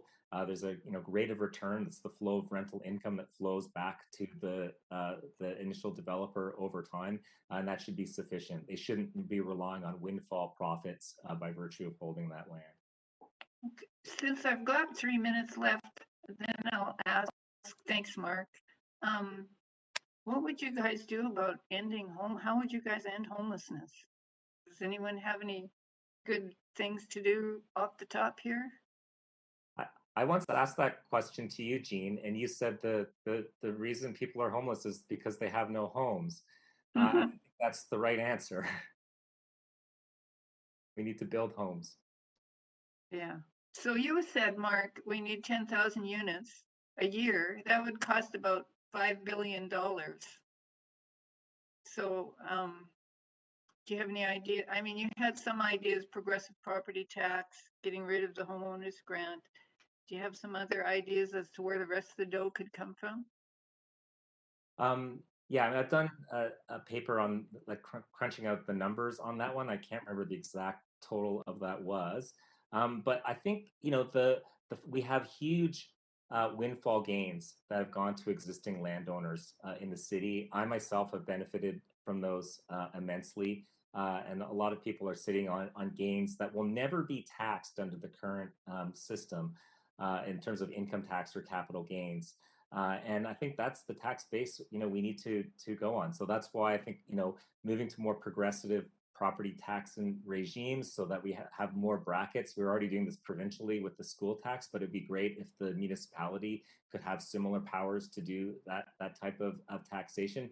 Eliminating the homeowner grant, that's almost $900 million per year province-wide. That goes to homeowners by virtue of owning a home. The province has talked about leveling the playing field with a renter a supplement, or I forget what they're calling it, a renter's rebate, but we've yet to see any action on that from the province. Okay, that's great. Thanks a lot, you guys. Councillor Swanson, can I just jump in for 2 seconds there? I think it's also important to I don't have any solutions per se, but I also think it's important to recognize that homelessness isn't just a City of Vancouver issue as well. It needs to certainly be looked at regionally, and to the degree that we can partner with our surrounding municipalities to try and tackle the issue, I think we'll all be better served as well. Yeah, I think it's a national issue. I totally agree. Yeah, so let's not lose sight of getting all the other municipal partners together to help try and solve it. Okay, thank you. Thanks very much, Councillor Swanson. Councillor Carr. Yeah, thanks so much. So I have one general question to start with. I think all of you talked about the fact that we need more rental housing, worker housing, housing for newcomers, all needs to be affordable. But developers over the last decade have certainly built more high-end market condos than anything else, for which the city has got DCLs and CACs, which we use to provide affordable housing, childcare, community centers, parks, etc. It's a big conundrum. How do we get our way out of that?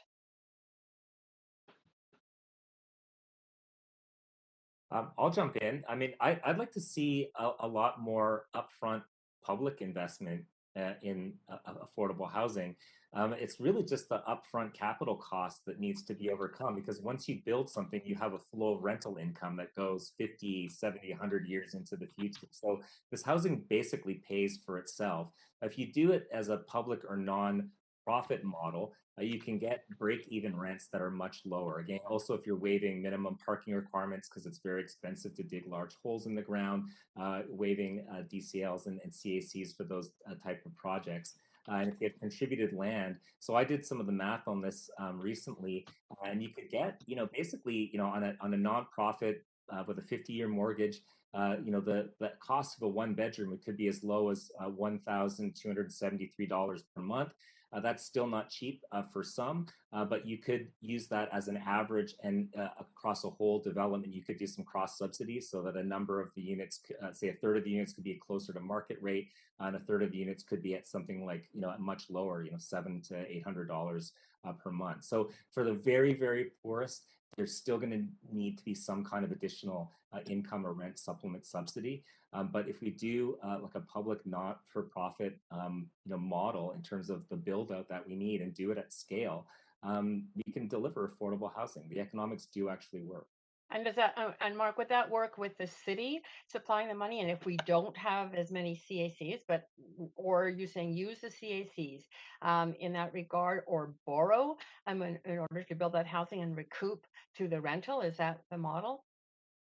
Yeah, and I'm not sure because of the particular regulations on borrowing municipally. I don't want to overstate that, but borrowing is one option. Yeah, a higher property tax is another option. Oh, I know you did mention that. Thanks. Okay, I have another question from Mary Rowe. Mary, you talked about defanging NIMBYism, enabling good density everywhere, and engaging the design community to provide choice, choice, choice. So I want to know what you think is good density, and what do you think about not just engaging the design community, but residents or neighborhoods in the discussion of more choice, choice, choice? Yep, thank you. Thanks, Councillor. Deputy Mayor, rather. Can I just come in on what Mark said too before I answer the question you just asked, which is that I think we need to look at governments getting back into owning some housing. I see some people nodding. This is not something around which there's a lot of enthusiasm. People are just, they have horrible pictures, dystopian pictures of government buildings, falling apart. But, this is a federal government that is ambitious about housing, and maybe, 50 years ago, it did initially put the upfront, and it held the property. And I think we need to open our minds, not just to government zoning, but to trying to create conditions so that there can be a whole diverse range of owners of housing units and multiple units. And we should make that available. More co-ops, more not-for-profits, churches, good heavens, there's faith institutions, but also that the federal government might consider going back into that business. I know that's highly controversial, but good God, we haven't had much success with them not being, so maybe we should try it. Now, in answer to your question about good density, well, I think at the beginning of the pandemic across the country, people started to ring a bell and say, gee, there you go. Density is bad. Density is dangerous. Multi-generational living, congregate living is not healthy. And I think the caveat that I'm trying to add here is that we need to be planning around, and my planning colleagues I'm sure will agree with me, there are amenities and there are ways to do density that can be safer, more resilient, but also just more livable. And that means public realm investments, and it means interior design changes. It means trying to create, designers are smart. They can create interiors, just like we're advocating, for instance, that office design is going to need to change, and we need more residential to come into commercial spaces. That's going to require a transformation of how those spaces are organized. So good density. Go ahead. That's the end of the 5 minutes for Councillor Carr. I'm sorry to cut you off there. Thank you very much for those comments. Councillor Fry. Oh, wow. These 5 minutes are going to go fast. Okay, I'm going to go fast. Question for Sean with Metro and the regional growth strategy. In recent year, we've seen the feds invest in new SkyTrain for Surrey and Langley, which is an area of untapped growth and potential for a lot of density. How does this change our regional context growth strategy? Or does it?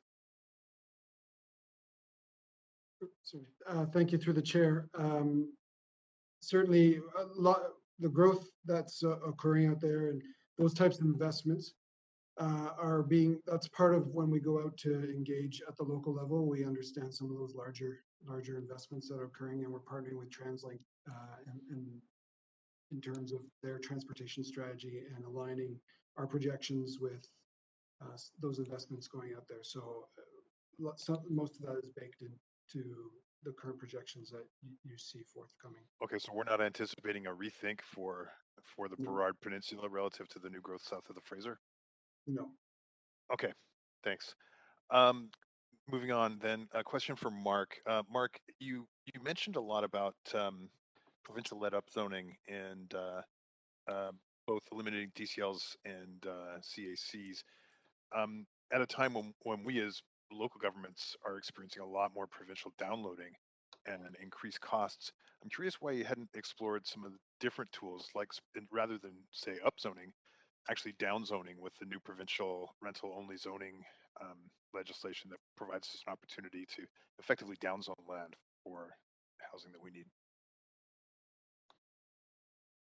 Yeah, I think the gist of the comment was, if you go to the BC Canada Housing Supply and Affordability Panel, probably getting that name slightly wrong, but I think they really nailed it well when they argued that the current development system, like the way we introduce density, is broken because it's all site by site spot rezonings with negotiated or in some cases targeted community amenity contributions, and we become reliant on that model. And that model works well for some larger, bigger, market builds, and you can shoehorn a little bit of affordability onto that model as a result. But I think it really changing the game is what we want to do, and particularly if as we kind of have built out a lot of the industrial areas, the transit hubs, and now we're on high streets, we're looking at expanding that density into the detached housing neighborhoods. And I say this without recognizing the political challenges of making those type of positions. But nonetheless, I think that's where we need to go. And so reframing that model away from rezoning and CUCs towards pre-zoning or upzoning, and allowing certain types of development with particular conditions attached that ensure we build affordable housing along the way. Okay, so if local governments are taking on the burden of affordable housing, which is really a provincial kind of responsibility, how do we finance our infrastructure and other aspects of livability that make density work? I mean, Vancouver has quite low property taxes relative to other jurisdictions in the world and other jurisdictions in Canada. So, I know there's a reluctance to do that, but I think raising property taxes, doing them in a way that's more progressive. Like I mentioned, using brackets, doing away with things like the homeowner grant. I think there's actually much more capacity at the local government level between property tax changes and regulatory changes. So jumping over to Andrew then, what would effectively downzoning for rental only look like from your industry perspective? Understanding you work for Developer, yes. Well, not developer, marketer in terms of marketing, Yeah. yes. And, Yeah. and Councillor Fry has about 30 seconds left on his time. Oh, okay. Well, it is something that's being explored already. We just have to look to New Westminster. Certainly, it caused a lot of furor with regard to developers out there. And I think only time will really play out to see how the rest of the market accepts that downzoning. But we all know that it is a tool now that is in the planner's toolbox, and we expect that it's going to be used in other municipalities, and all the other municipalities are looking to New West to see what the ultimate implications are as they see others potentially come to in front of council. Sadly out of time before I can get to Dr. Arden, but okay. Sorry. Thank you. Thank you very much. Councillor Kirby-Young. Yeah, thanks, Chair. I have a few questions, so I'm hoping for succinct answers. Just preface that. My first one is to Mark Lee, and just following up on Councillor Fry. You suggested, as he was saying, doing away with CACs or DCLs, but you also said that all new development, quote, must contribute in some way to affordable housing. So to be clear, are you drawing a connection between those two and suggesting that in lieu of CACs, there would be affordability or inclusionary affordability requirements in developments, for example? Yeah, I mean, I think the principle should be that all new housing development contributes to affordable housing, either by directly providing that, by being, part of an overall package of housing that delivers a proportion of units, or by paying, in kind into sort of funds. So in a sense, I'm saying we should be replacing CACs with an affordable housing contribution. How is that? How is that different? Because paying into a fund, a CAC is essentially a fund where a certain percentage is mandated to housing unless you change the percentage. That's why you were saying in favor of inclusionary zoning.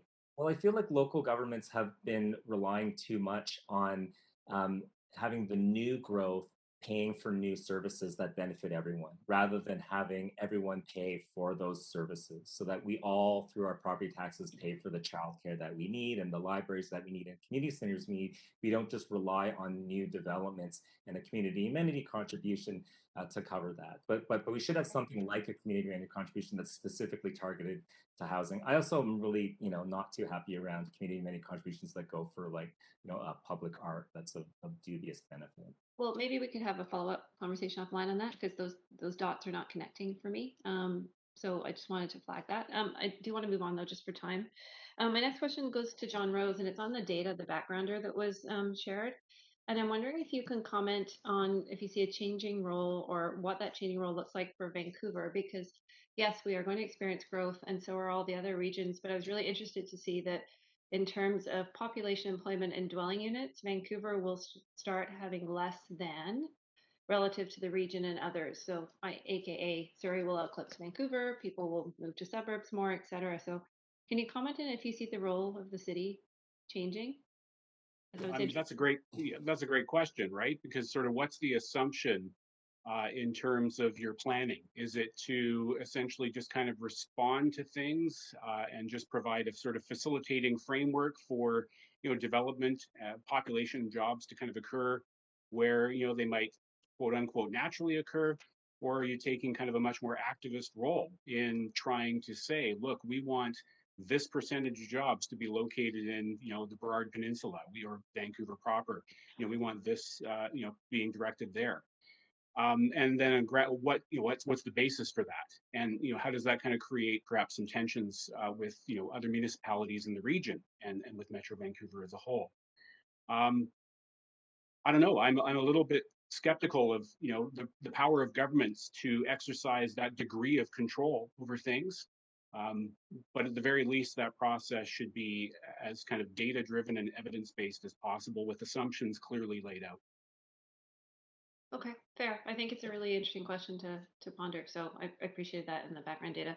I also want to switch over to Professor Harton, if I can, and sort of going to the commentary that you provided around that growth will happen, but it may be a different kind of growth. People with more options may not come here. And so I'm wondering if, sort of takeaway from what you're suggesting is that you think that cities should be laser focused on policy that really zeroes in on workforce housing and for lower income specifically, because those trends are going to exacerbate. Yeah, I mean, to the extent that growth is going to increase land values, especially if zoning is not adjusted to accommodate for that growth, then yeah, the most vulnerable populations will be the first ones to be displaced, and I think historically you already see that. Yeah, so yes, I agree with how you rephrased what I tried to say. Yeah, because I guess that's a question of what your enabling policy is there for a reason in terms of ideally shaping growth that's going to happen. So that's what I wonder if there's anything else you wanted to add there in the last little bit of time I have. Sure. 20 Yeah, seconds there. thank you. Yeah, so I guess the deciding what kind of growth we want to have is a theme that came up during the presentation again and again. And if you are interested in attracting and retaining talent, then you need to provide housing options at that level as well as if you value diversity and want Vancouver to be home to low income populations as well, then you need to provide housing at that level. So different I guess goals and different housing options in line with those goals. Thank you, Professor Harton. We'll have to leave it there. Over to Councillor DiGenova. Thanks so much. My first question is for Mark. Mark, you had shown in your presentation some duplexes, and I had actually been concerned about this from the start.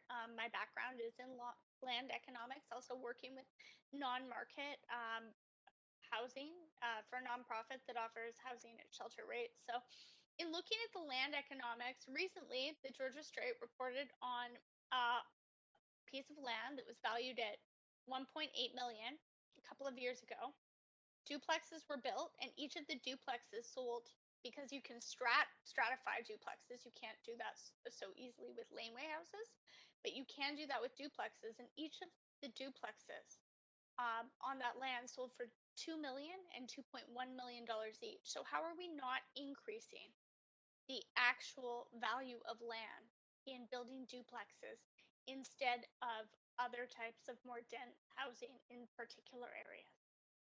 Yeah, thanks for that question. I think it's a really good one because I think there is a concern that if we upzone, then it'll just lead to increased land values, and then it doesn't actually, turn the corner on affordability.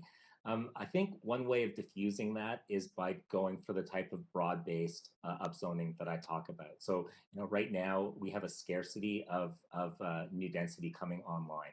And it's through this rezoning and CAC process that is problematic. So I think straightening that out and actually having a more broad-based upzoning across the city will diffuse those pressures. I also think that's where this idea of an affordable housing contribution in lieu of a CAC comes into play as well, because that puts will put downward pressure on that potential for property land values to increase. Can I just ask, do you approve right now of our blanket policy right now that you could rezone any single family lot into a duplex and sell it, each side of it, stratify it and sell it for the same amount that you bought the land for? Well, I mean, I think it's a positive step, but I think the constraint on that is that you've capped the total amount of buildable square feet. So it's you can have one house at, like, say 2,500 square feet, or duplex at with the same amount of square feet split into two. So but if you have that split into two, this is my question though. FSR on My the site. question is, you increase the FSR on the site, but you put the site up twice as much. Thus, you receive half the land for the same price. Would you rather us look at zoning in a way that we didn't blanket certain types of zoning, but considered zoning on a spectrum? That's what I'm trying to look for. Sorry, I'm limited by time, and I'm really interested by your answers here, because you hit the nail on the head on something I've been asking questions of staff and looking at here at the city over my 2 terms. So I'm just wondering do you have concern that that duplex in the middle of a block could possibly, in a sense, be under-realized in its opportunity, because it could have been a part of the land assembly for something more done? Yeah, I mean, we know that just adding density will tend to increase property values or land values. So we want to look at ways of diffusing that. So I think kind of more broad-based blanket upzoning is one. This idea of affordable housing contributions to make sure that the housing we build is actually contributing to affordable housing in cash or in kind is another. And shifting towards nonprofit or public models of build out is another way that we can get at it and actually deliver guaranteed dedicated affordable housing. Part of the problem now is that we're just leaving it to the market, and the market will build to what the market will bear. If they can get the $1,300 per square foot of new build, that's what they're going to build, and that is going to get passed on one way or the other, whether it's rental or ownership.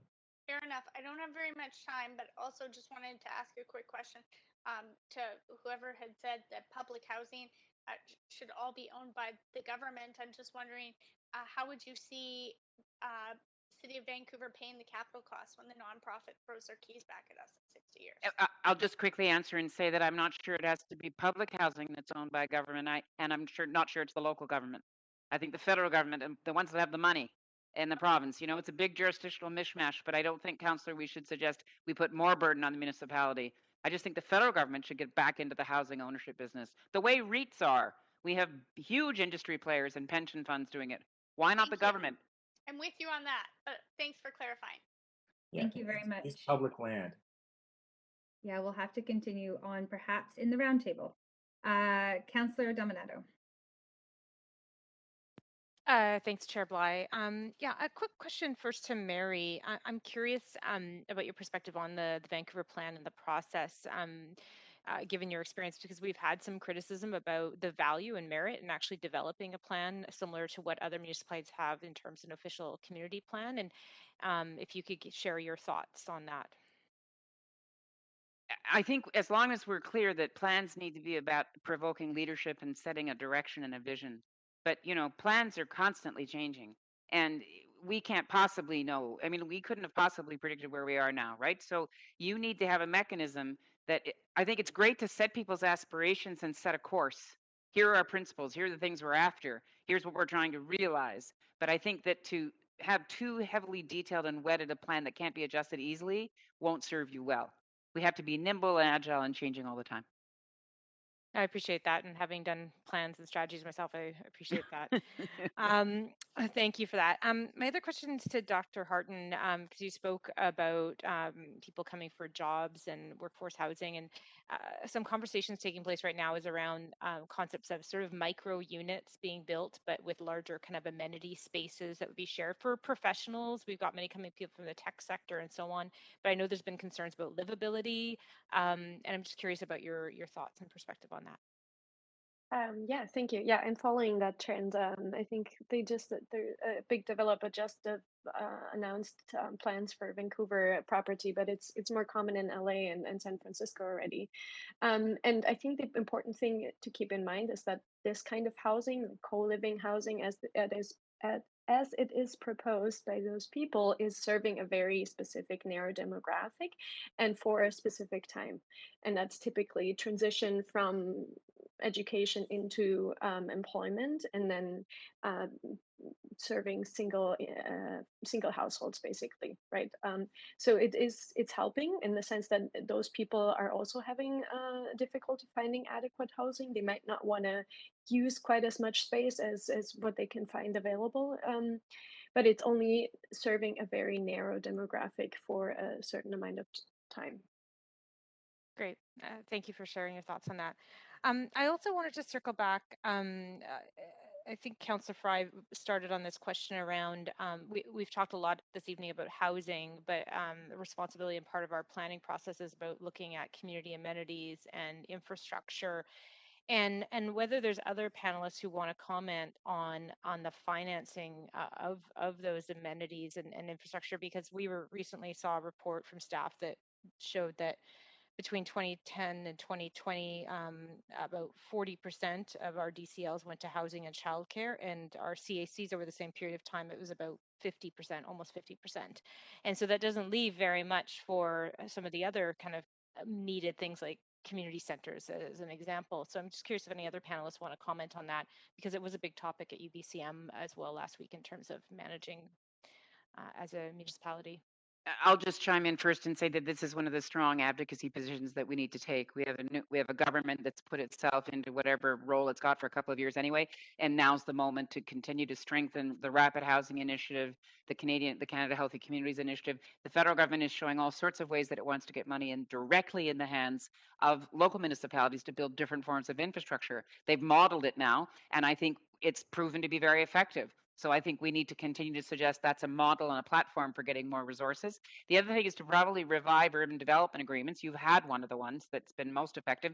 We should try to get that as a more nimble model so that you don't have the logjam of resources. It's ridiculous what you have to finance off the property tax and some development charges. Ridiculous. Not sustainable. Yeah, thank you for that. Is there any other panelists that wanted to comment on that question of public infrastructure? Thanks. Dr. Rhodes, I think. I could, yeah. I mean, I want to echo sort of what Mark said earlier about the sort of way in which, cost of, amenities gets folded in through CACs and the like there's an argument that it doesn't get passed along to the end consumer because it kind of gets, factored into the pricing of land. But once the land is bought, any kind of, for example, increase in CACs just gets added to the cost, right?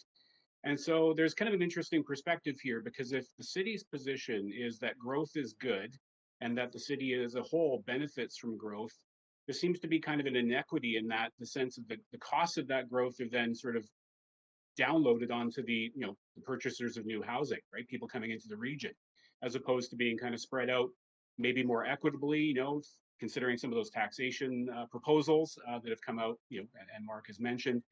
But I would echo Mary. I think really this is a matter of other governments stepping up and providing further transfers to municipalities so that they can accommodate this growth that is driven by provincial and federal policies. Great. We'll have to leave it there. Thank you. Yeah, very thank much. you. I thought I was at my time. Thank you. Councillor Boyle. Thanks. I really appreciate this, and I have a whole bunch of questions I'd love to ask, so I'll try to be quick. But I have a couple for you first, Dr. Harton. I was really intrigued to hear you talk about housing scarcity as an inequality issue, and particularly about the kind of generational or the inequality it creates for new residents and future residents. And I'd be interested to hear if you have any thoughts on how we better incorporate the needs and views of younger generations and future residents in our decision making. Obviously, who we hear from at public hearings are current residents, and often current more comfortably housed residents as an overrepresentation. And so I'd be interested to hear how you suggest we can better take those folks into account when we make housing decisions. Yes, thank you. 2 points. Well, first, it's important to realize that for people that already own property, the scarcity is good, right? Because the scarcity is what is driving up land prices. So that's why there's this big political tension to get homeowners on board with upzoning, because as their current position is better with less housing. And that brings me back to my second point, to something that was discussed earlier, that upzoning right now is, yes, we see evidence that it is increasing land value, but only because there is so much pent up unmet demand, right? If you spot upzone, then all that pressure gets released. All these people that actually really would want to live in these locations gets released on one location, and so that location will increase in land value with higher zone capacity.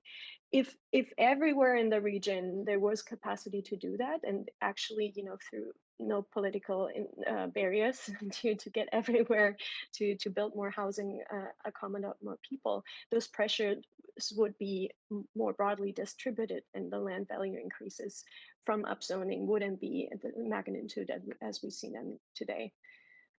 So my 2 points. Okay. I have a follow-up question to that, actually, which is, obviously there's lots of discussion about the impact that upzoning has on land values. If we stopped upzoning anything, if we dramatically curtailed the development of new housing, what would happen to rents then?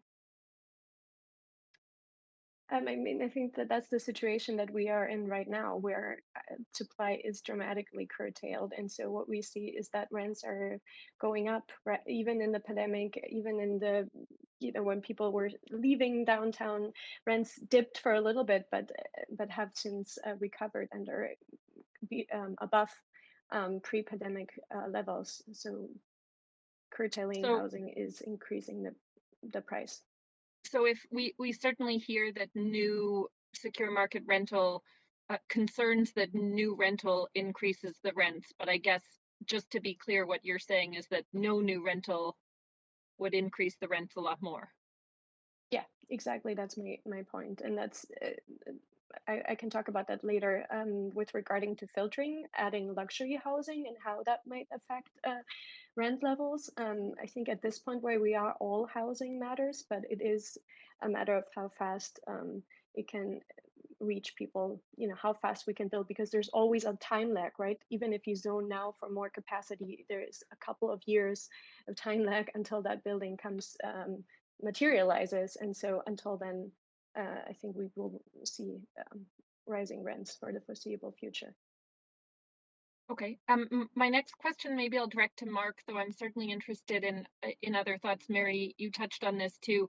I think there's a lot of agreement. It's easy as a local government to agree that other levels of government should do more in terms of public housing, and we can unanimously agree that someone else should do more. I'd be interested to hear what you think our role within the tools we have, limited as they are, far too limited, what we should be doing more of in terms of encouraging more non-market, whether it's public or community housing. What can we do on our own without just pointing fingers and waiting? And just 20 seconds for whoever's going to jump in to respond in a quick. Maybe Mary. I hear from Mark on this sometimes. Turn more of your land over. Okay. Yeah. Anything to add, Mark? Reform property taxes. Take the spirit of VAHA, the Vancouver Affordable Housing Agency, and the new Vancouver Affordable and Housing Endowment Fund, or whatever it's called, pool them together into a public agency that can get involved in the public land acquisition. Okay, great. Thank you very much. Thank you. Councillor Reid. Yeah, my first question is for Sean or Mark, and it's determining housing needs per community, which was in your slide, Mark, but also Sean, recognizing that we also need to know what economic tiers of housing is needed. So I saw on your slide, it talked about the need to know how many people are in one neighborhood. So people in that neighborhood can understand what density is coming and can look at all the different options that are available. So I'm wondering, do you think as part of the Vancouver plan, that's where we need to go, as well as the importance of understanding how much housing is for people under 80 grand, how much housing under 30 grand. So really understanding the needs. And that could be a follow-up too with Andrew on how do we make sure we're building the right housing for what you called the silver century to ensure that there's safe, adequate housing for people that want to age in their neighborhood.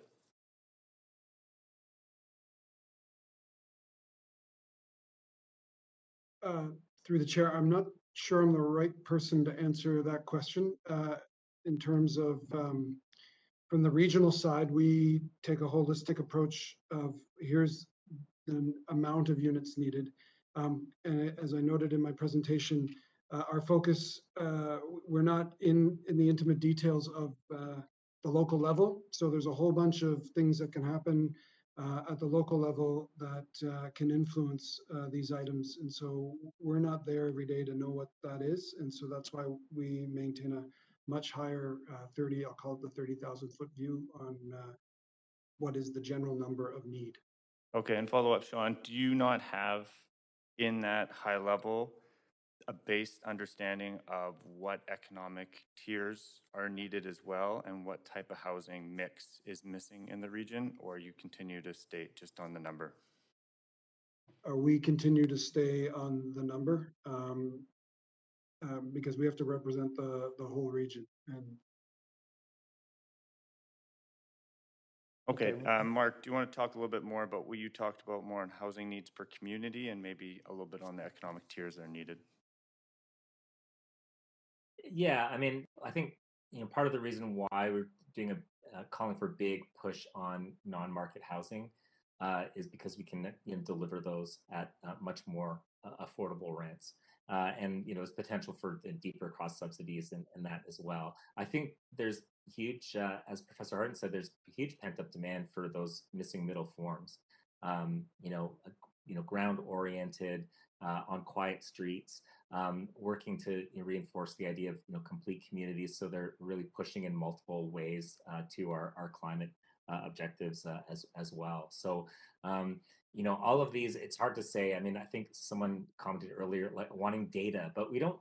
When you're making projections about the future, we don't have data. We just have projections. We have assumptions we can make about births and deaths and immigration. They're not data. Data we only have when we look into the past. And the reality is that Vancouver is going to continue to be a vibrant city and a popular destination, particularly as climate change bites even harder. There are going to be lots of places around the world, in fact, around British Columbia, that are going to need safe havens, and Vancouver is going to be one of those. And we should be planning to build out for that. That's just the harsh reality of the world we live in and our failure to deal with climate action to date. Thank you. Andrew? Sure. Yeah. To jump onto your question about the neighborhoods and in terms of sort of that stratification, I don't know if the van plan is the place for that. I think that's more the realm of the neighborhood plans. Mary might want to jump in with regard to sort of like the van plan or the longer term plan, having that big strategic vision that sort of sets the tone for some of those underlying plans. So just a quick comment on one of your other questions. With regard to the seniors in the silver century, it's been years since I've updated the research, but we'll do it when the new census come out. And it's fascinating to look at the number of empty bedrooms in certain parts of the city. And that's with regard to that sort of that older aging population and that empty nester stage of the life cycle who have more bedrooms in their houses than they actually physically can inhabit. I think one of those issues in terms of making sure that we've got a good stable set of housing that is adequate for that older generation is to allow some of those older communities, RS zones, to actually change and allow some of those bigger older houses to either be duplexed or to be assembled and to have some higher density stuff built on it. I know my parents were in this situation for the longest time. They weren't really tied necessarily to the bricks and mortar of their big 4-bedroom house that we grew up in. It was the community and the degree that we can help foster some of that change at that local neighborhood level in some of those currently single detached neighborhoods. It's going to benefit not just the seniors, but the newer generation of householders are going to move in as well. Okay, great. Thank you very much, Councillor. We were going to have to leave it there. And I am last on the queue. I just have a couple follow-up questions. And actually, Andrew, I'll just ask if you can continue on. You mentioned neighborhood plans, and we actually haven't talked about that yet tonight. And I'm curious what your advice would be to council as we reconcile the Vancouver plan. You talked about that sort of bigger, broader, we've heard words like visionary plan, with very well-developed neighborhood plans that have been sort of the blood, sweat, and tears of residents right across the city who are very, very attached to these plans. And so how do we bring those two things together? It is not an easy thing to do by any stretch of the imagination. As it would be a different conversation if there had been an ongoing Vancouver plan, and to now bring in the Vancouver plan on top of those neighborhood plans is certainly not going to be an easy thing to do. But this goes back to some of the comments that Mary made about that document in and of itself being sort of broader, strategic, as well as adaptable. I think the reality is that you're not going to fit every single one of those neighborhood plans into some of that, but into the regional or citywide plan. But there should be some small aspects that are certainly reflected down into each of those neighborhood plans. Okay, no, that's really helpful. Distinguishing between the two. Dr. Rose, I wonder if you could comment on, you had said you advised council that the Vancouver plan should answer the question, why do we have a demand problem? And I wondered if you could start us off with answering that question. Well, the specific question was, why do we have an unmet demand problem? Sorry, unmet demand problem. Yeah, no worries. Because the targets are significantly shaped by this this assessment of unmet demand. And I absolutely don't dispute, right, that we have an affordability issue. There's lots of people living in housing for which they're paying an inordinate amount of their incomes to support, that there's housing that doesn't suit their needs, that's substandard in terms of maintenance. I guess the fundamental question then is, well, before you just start putting numbers out there, we need to do this and we need to do that, is to think then of how that fundamentally addresses the underlying causes. Why do you have this unmet demand problem? And there's sort of two aspects of this, right? Because you hear, a lot of the discussion tonight is kind of focused on regulation and identifying income brackets and this kind of housing and that kind of housing. And I would well imagine that many industry proponents would say that the most efficient allocator of housing is the market, right? The kind of free market sort of fundamentalists would say, well, look, governments are going to be fairly inefficient at this kind of job, and that we can do this best. So there's a question, well, why haven't they done that best? And moreover, if you follow that logic, will this kind of prescriptive model arguably kind of create an additional housing system where you have not kind of perfect competition, but you have a number of kind of connected players who know how to navigate the kind of hoops that you create at City Hall. So that was kind of like the supply element, in terms of kind of a critique of this approach. Of course, the demand side approach is to say, look, citizens are going to be quite skeptical of upzoning if you don't get a handle on what are seen as illegitimate sources of demand, right? So why upzone if that neighborhood's just going to be left vacant because somebody purchases the property as an investment property? Right. Those Okay, are the so fundamental questions. Can I then ask just a segue from there? We've seen and we hear on council often people say, I really agree that we need density in this area, but would prefer to see row homes or townhomes and sort of this ideal supply. But of course, the land value, it just doesn't work, and particularly for rental, which is what we've seen we need more of in the city. And especially if we want a fair representation of added density right across the areas of the city and not just in one particular area. What do we have available to us? We've talked about upzoning, we've talked about downzoning.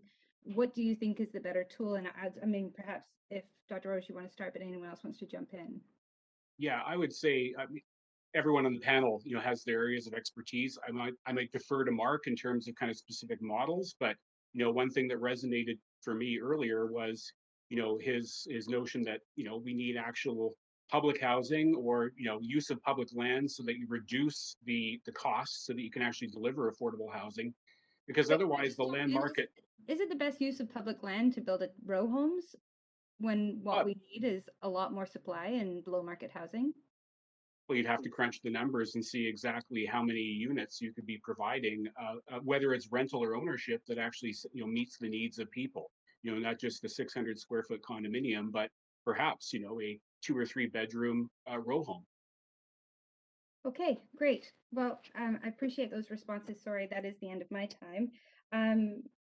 I believe now we are actually going to, yes, this concludes the council question period. And so I'm going to pass it over to Diana for concluding remarks from the panel. But let me just hold. I do have a 5-minute break in my agenda, so I think we should take that now. Give everyone a chance just to quickly stretch their legs, and then we'll come back at 8:15 or 15 minutes past the hour, depending on what time zone you're in, Mary. And yeah, we'll be right back.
Okay, we are back at 8:15, clerks. I just wonder if you would let us know when we are ready to go.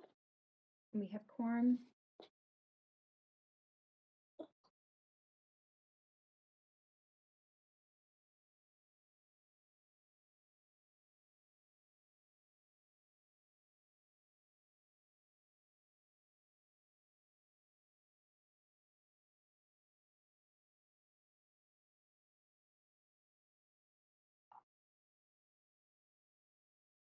Yes, we have quorum now.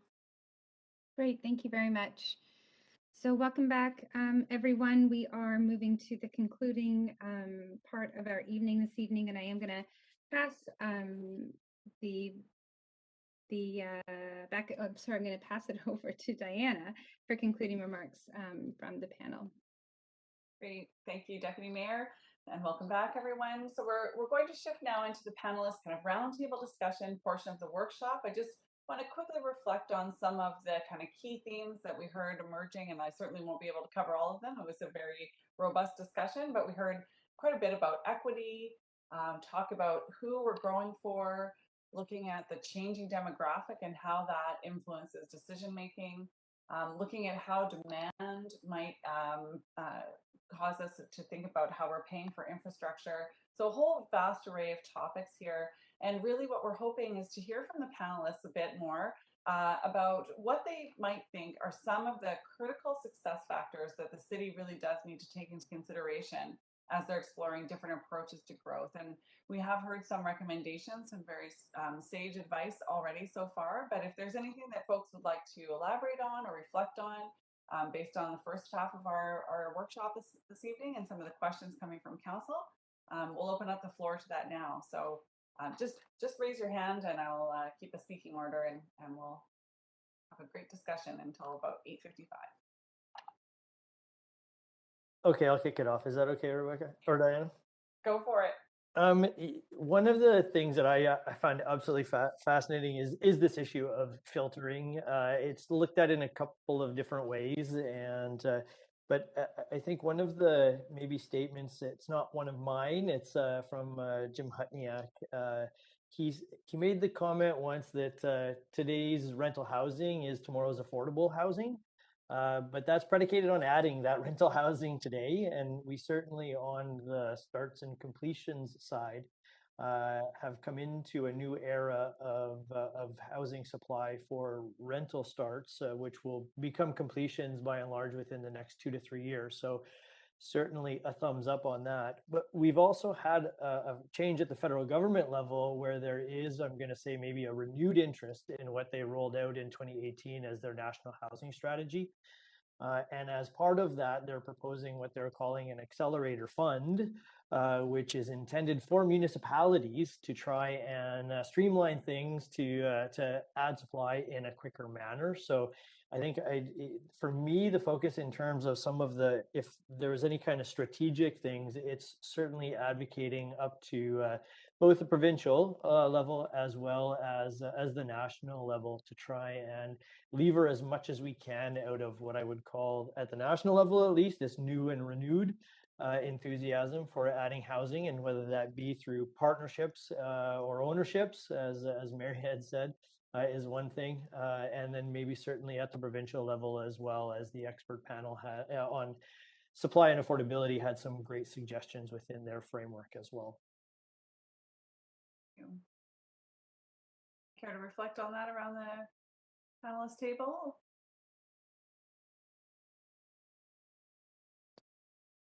Thank you for that very much. Perhaps who would like to go next in terms of providing some more advice or recommendations or things really that need to be thought through related to?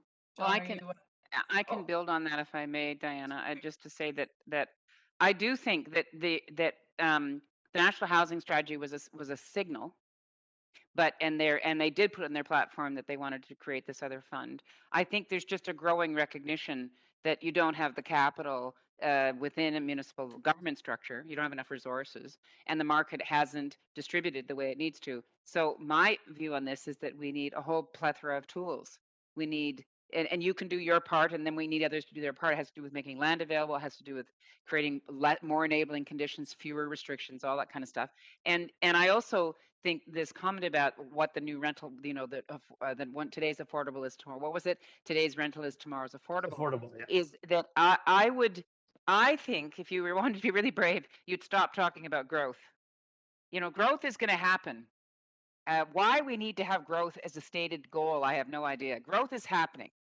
And you don't have to establish that. So really what you want to do is focus on the place that you've got and how do you actually maximize the capacity that you have on the space that you've got and make that better for the people that live here now, and then obviously accommodate as the growth happens. But you don't need to put that in your goal statement. Good God, everybody knows you're growing.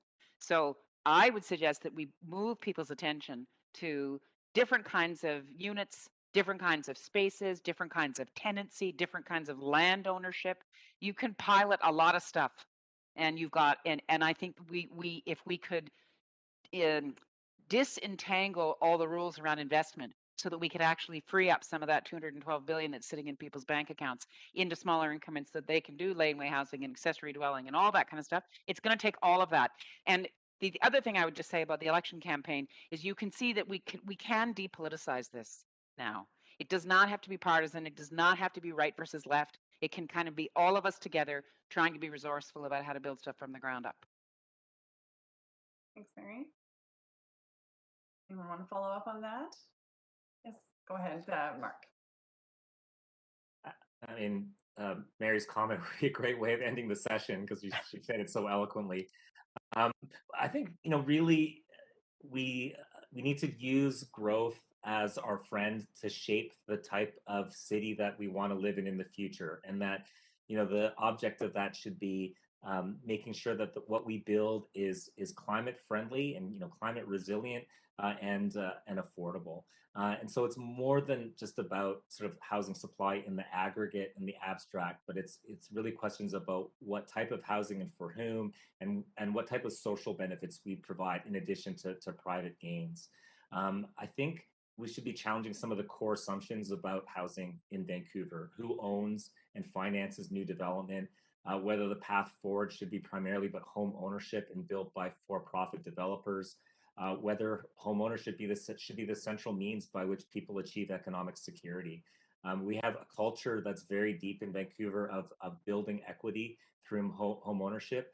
It's very entrenched, and it's been abetted by skyrocketing land values. And in fact, I think the intergenerational transmission of those gains to young people who can only get into the market because of the bank of mom and dad, is hugely problematic. So we should be looking at a lot of housing development. I think Mary's spot on that there's a whole bunch of different models and different tenure arrangements that we can use to have affordable and diverse housing choices, much more community-oriented non-market housing and alternative housing forms.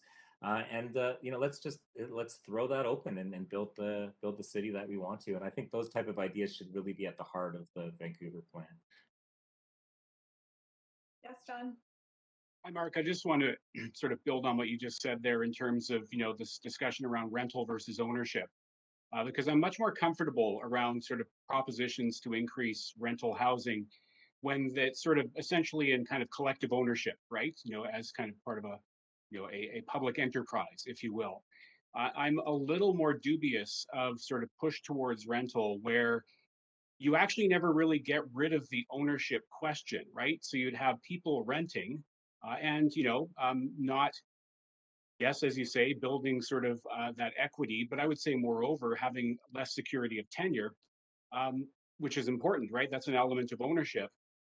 But in that other sort of non-governmental mode, there still is somebody who owns the land, right? So if we kind of trade off, individual ownership for rental, but with the land owned by large corporate entities who are simply then renting it out, that's for me, very troubling. And I'd hate to see this kind of push towards rental be distorted that way and essentially provide cover for a rather more concentrated, almost oligopolic ownership structure. And that's actually happening with the financialization of housing. You've got large REITs and other kinds of investment vehicles starting to buy up housing and then rent it out. So it exacerbates the vulnerability that you're suggesting. But don't you think there's another way to intervene on this, John, so that you can actually, I mean, that regulatory discipline has to come from the federal government in terms of financialization of housing. Let's see if they can get their act together. There, in the meantime, we could create other kinds of vehicles for co-ops, investments, credit unions, school boards, lots and lots of different faith institutions, lots and lots of other ways to incrementally create different kinds of units, right? I worry a No, little bit that, yeah. I worry a little bit that because we have to fight the big bad guys, which we're trying to do, we're going to then shut out all the other possible players that could get in participating, right? No argument from me, Mary, at all. I agree with what you've said 100%. Yeah, I would love to see some vehicles like, maybe Vancity or one of the other credit unions could pioneer this, that allow, not super affluent, but kind of just normal affluent households who have some savings to put those into vehicles that invest in the local economy, that deliver a decent but not exorbitant rate of return, Yeah, that are, doing things like, building the affordable housing rental stock that we need. Right now, like you sort of are, your choices are kind of ethical funds, which are sort of dubious in terms of how ethical they are, or you need to have like, $300,000-$400,000 in capital to be able to get in the game with some of the more, active, investment vehicles. And, a lot gets lost in that translation. So I think there's a space there for vehicles and working with local financial institutions as conduits for that type of capital to flow into the projects that we need, in addition Community bonds. It's not that difficult. Julia. Yeah, thank you. Just 2 points. One on growth, and I just wanted to add maybe a little more nuance to that. That we really have to recognize that over the last couple of decades, and it's been much slower than compared to industrialization, where urban growth happened with kind of a bang. But we really had a restructuring of the economy and towards an economy that is knowledge and service based, which is much more urban than other parts of the economic production, right? So there's been a moment of economic restructuring that has been slow, and that's fueling this growth. So, but if you compare it to industrialization, taking the long view here, back then there was a big response, housing response to house all those workers, right? We haven't seen such a large scale housing response now, and so I think this planning is an opportunity to do that. The other point that I picked up on what some of the other panelists said was not to focus only on new supply, and I agree with that. We could also look at how to maintain current supply and increase supply incrementally through subdivisions, smaller extensions. All these things will also help, right? It may not be the big solution, but as Mary said, we need all kinds of different housing going forward. So these measures or policies to enable what we do with existing housing stock should also be considered. Go ahead, Andrew. Yeah, just to build on Julia's comment about taking the long game and the impacts of industrialization, we can actually look at that not necessarily with regard to the long game, but the medium-term game as well. As we saw building and construction in Canada come way up during the 1970s, basically to accommodate the post-World War II boom as they aged out of mom and dad's houses. And this was the era that CMHC and the federal government were involved, and some of the other panelists may be able to speak a little bit more eloquently because I was just born around that time. But things like MURBs and all kinds of different vehicles for actually adding a greater variety of supply. And I think that's, again, where we're at right now in terms of some of the objectives, whether it be municipally, provincially, let me put regionally in there for Sean, provincially or federally as well. Yeah, I think I would add to that as well by, noting that like part of my impetus for wanting to upzone the RS neighborhoods is that I think we should actually be protecting existing affordable rental stock. I think there's a lot of pressure right now for developers to buy up existing affordable rental stock and convert it into higher density, but not necessarily affordable rental stock. So let's protect the existing stock that's there. Maybe even reinvest in it, particularly with a climate lens in mind. Fuel switching, energy efficiency upgrades. Really transform the building envelopes with deep retrofits to save the embodied energy that went into making that building in the first place. We should also be just thinking about transitional measures for renters in general, and it's something I wanted to talk about in my presentation, but kind of ran out of time. And fair process for people who are displaced. Including temporary accommodations and various other things. In the rush to densify single-family neighborhoods, there is a legit concern that people who are in secondary suites could get displaced. And we should make sure that we're thinking about that as well. I think even sort of the gold standard stuff, like in Burnaby, their renter protections, it's only like 6 units and above size buildings. But we can take those same principles and apply them further down. So making sure that the most vulnerable, renters are already getting kind of shafted in our current market, and we should make sure we don't pile on and make it worse for them. John, you wanted to add there?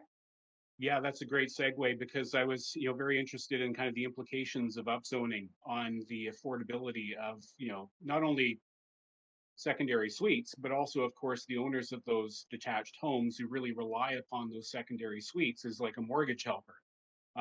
So, if the idea, and if I had had more time today, I would have talked about this, because if the idea was in your target setting to kind of move, say, 20,000 secondary suite households into some kind of brand new purpose-built rental construction, there are implications. And in fact, during our session back in May, Andy Yan touched upon that. He's fine with me speaking about it, by the way.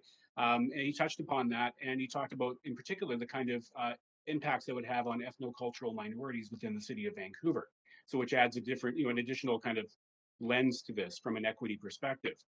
But Mark, I was curious, right? Because if your argument was around, leveraging upzoning, not only to kind of create housing, but also to, perhaps then through land value inflation to kind of provide an additional source of revenue via property taxation.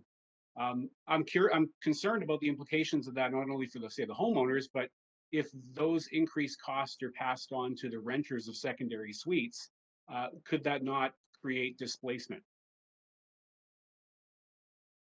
Yeah, I mean, the reason I raised the rental issue in the first place was just out of concern to make sure that we think about the implications of displacement. I know that's a topic that council has thought about, a lot in different contexts as well.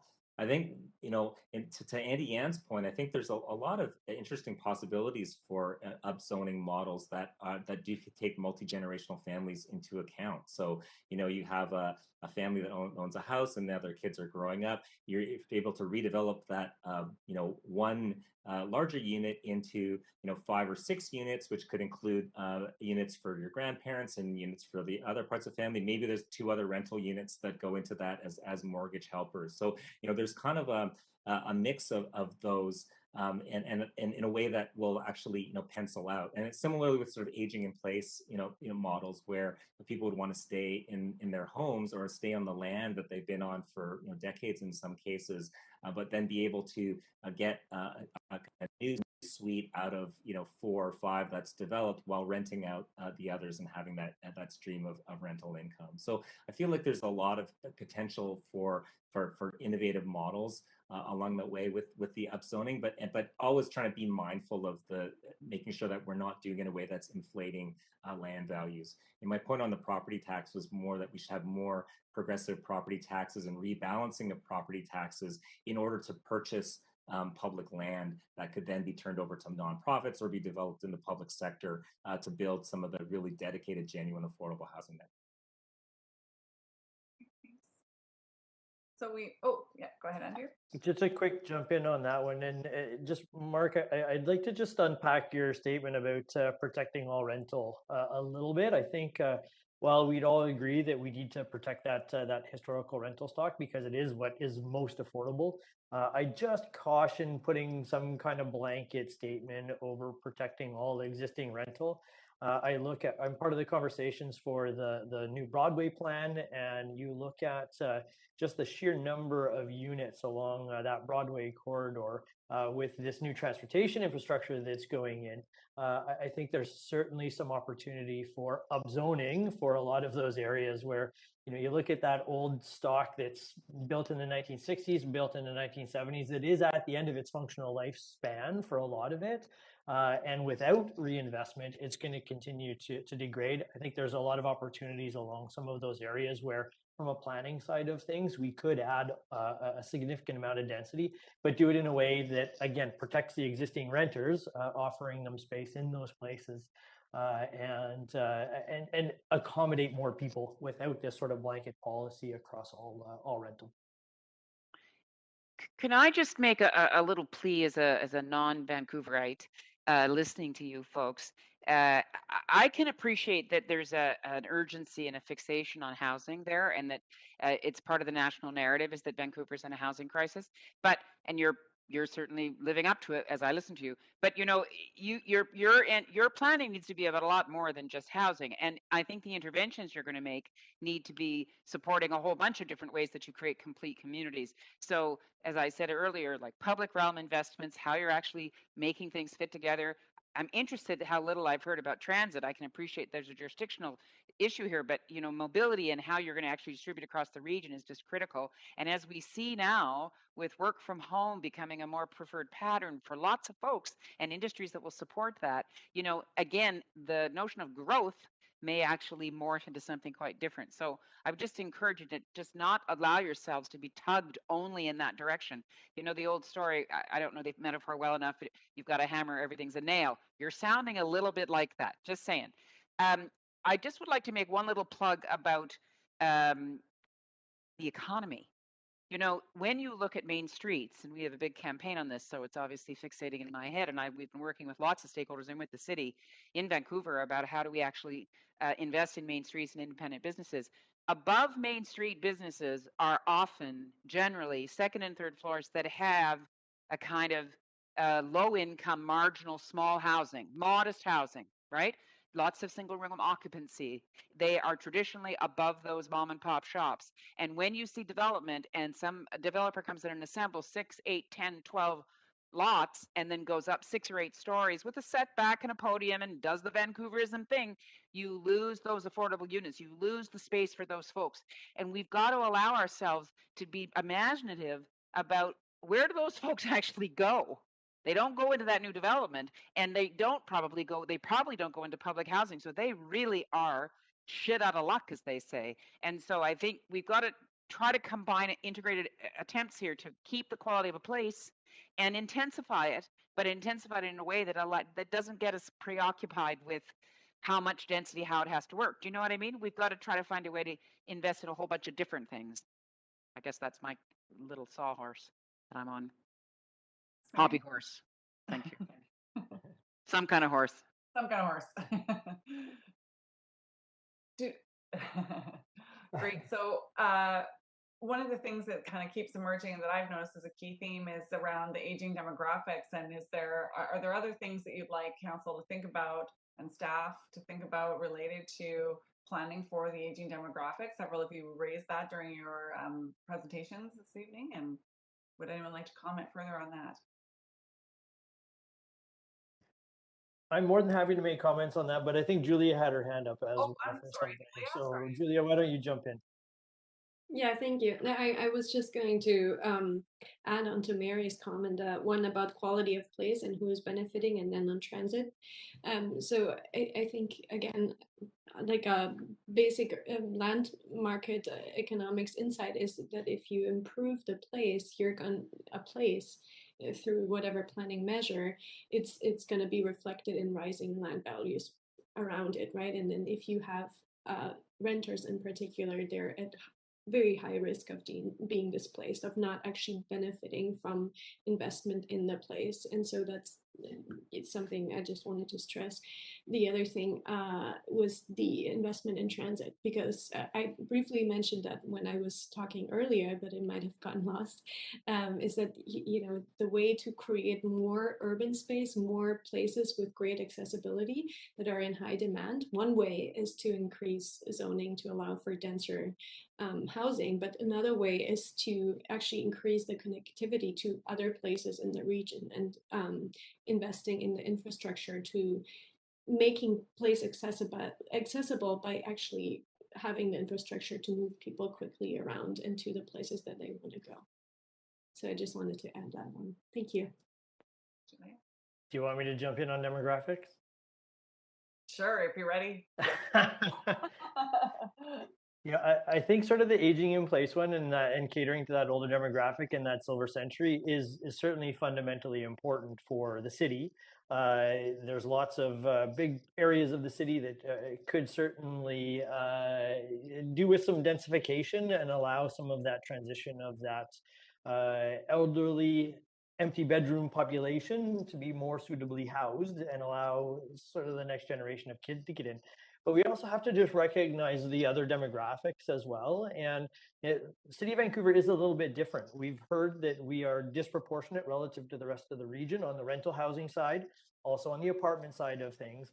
We're a little bit disproportionate on that younger side of the demographic as well, in that sort of 20 to 30, 35-year-old age group. And that's historically been the case for the city. If we go way back to the 1970s, and it is that prominence of the apartment stock that draws and rental that draws that particular demographic in as well. So I don't necessarily think we should just be focusing on that notion of the silver century. We need to look at the notion of the missing middle. It's kind of genius, not just with respect to housing, also on the demography side of things as well. We need to look at all cohorts going through there as well to figure out how most reasonably we can let our city change, not necessarily grow, along all lines in terms of each respective demographic. That's that, Andrew. Mark, did you want to add anything there? You're shaking your head in two directions, so I can't tell. There's so many things to say. I really like the streetcar plans that came out the other week. You know, it seems like a bargain at $1 billion. We should build that thing. I also think in terms of like seniors and aging, I think there's a lot of opportunity for seniors housing and healthcare to be public sector anchors for complete communities.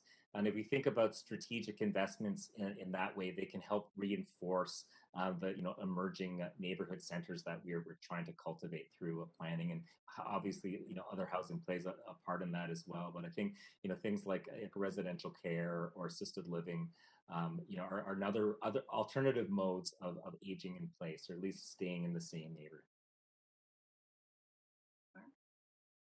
John, did you want to add something there? It's kind of unrelated. I mean, my apologies, Mary. It comes back specifically to housing. And maybe it's kind of, I think when we were asked to participate this evening, and maybe it's premature for me to do this, we were sort of asked to give, maybe some advice to the planning department. And one thing that gets me here, one thing I'm kind of concerned about is, again, coming back to, planning for growth and this kind of City of Vancouver process, which is, very kind of definitive, right? And kind of saying, look, these are our targets, and this is the basis for those targets. And then that information kind of gets broadcast. And I guess my advice to the city, and kind of founded on a concern, which also then connects in with some data questions and some like assumptions, is that, you send out this message, we need 81,000, we have this housing need, right? And honestly, the numbers in terms of new demand coupled with existing housing need, I see the logic there, even if I might quibble with some of the particulars, right? But then that number kind of gets broadcast, and there's a sort of assumption then, and I can well imagine this, right? Where you see, the development industry comes out and says, hey, look, it's evidence we don't have just enough units. We need 81,000 units over the next 10 years. But in our conversation tonight, it's been much more nuanced than that, right? It's, it's not just 81,000, it's, 81,000 of this type and that, comprised of this type and that type to meet particular objectives. So I guess advice-wise would be, to say, there has to be some very kind of careful messaging and clarity around exactly what this supply and what this growth is intended for, and what it's comprised of. And then how that's actually met, right? Because is it 81,200 net new construction, completions minus demolitions?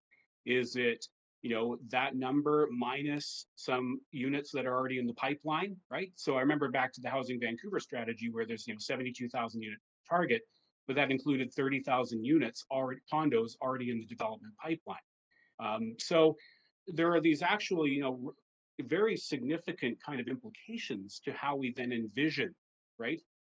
How, the trajectory of growth and how that's actually going to be accommodated.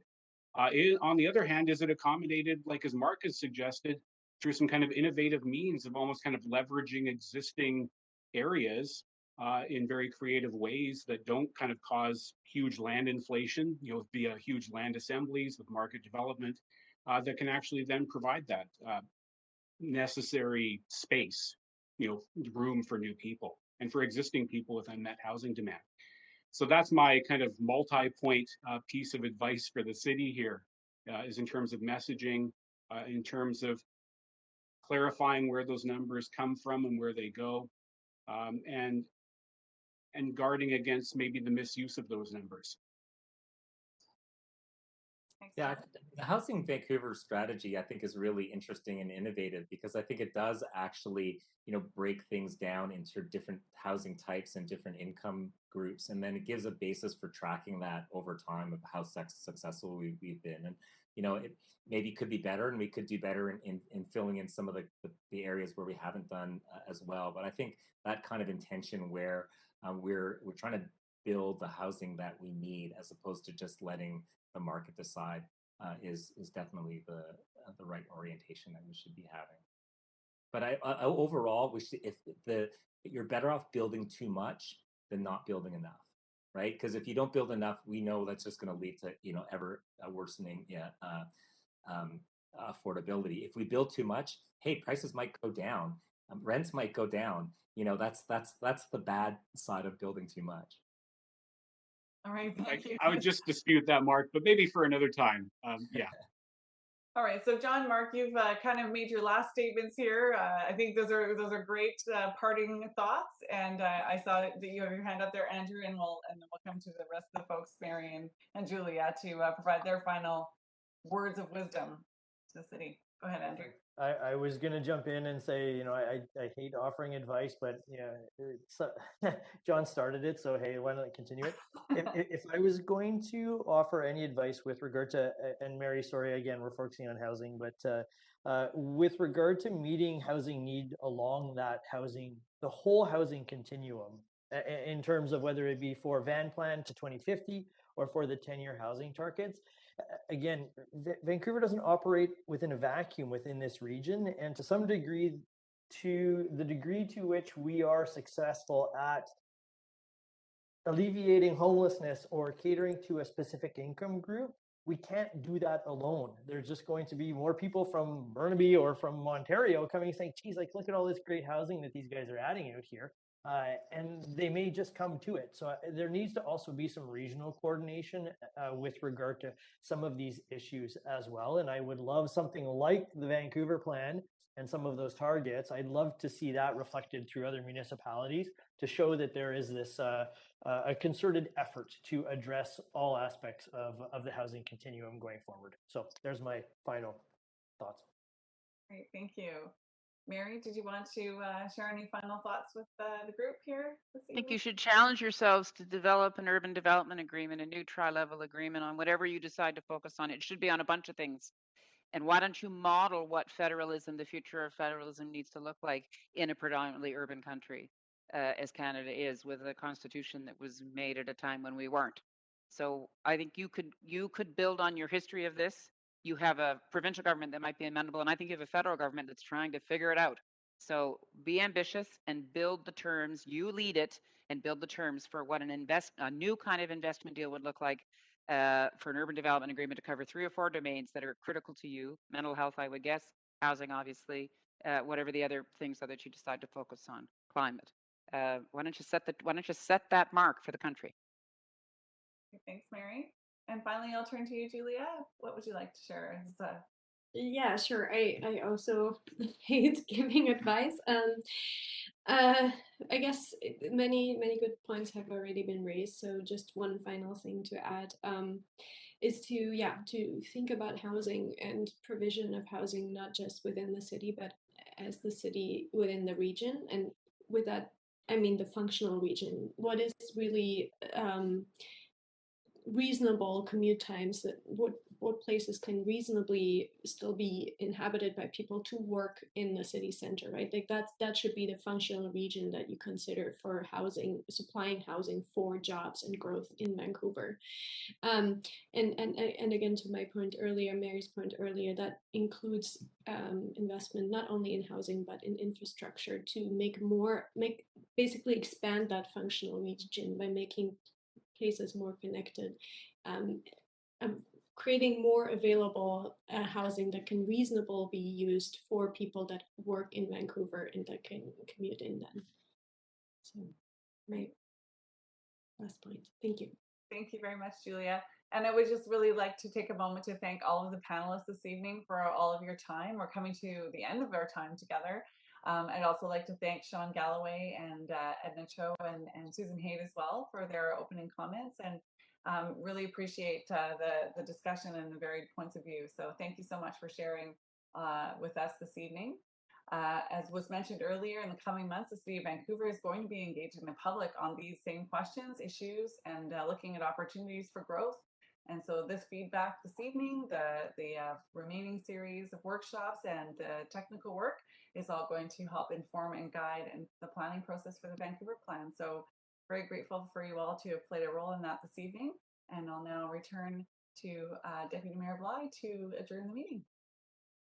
Thank you very much, Diana, and thank you for your facilitation of the conversation with the panelists, and echoing your thanks to all of our panelists that joined us tonight, as well as the staff team. So with that, this concludes the business on today's agenda. May I have a motion? Motion to adjourn. Thank you very much. Councillor Hardwick, a seconder, please. Councillor Boyle. Thank you, Councillor Boyle. All those in favor? Yay. Aye. Yay. Any opposed? The motion is carried unanimously. Thank you very much. This special council meeting is adjourned. Thank you, everyone. Thank you so much, everybody. Thanks so much. Thanks, everybody. Thank you. Thanks, folks. That was good.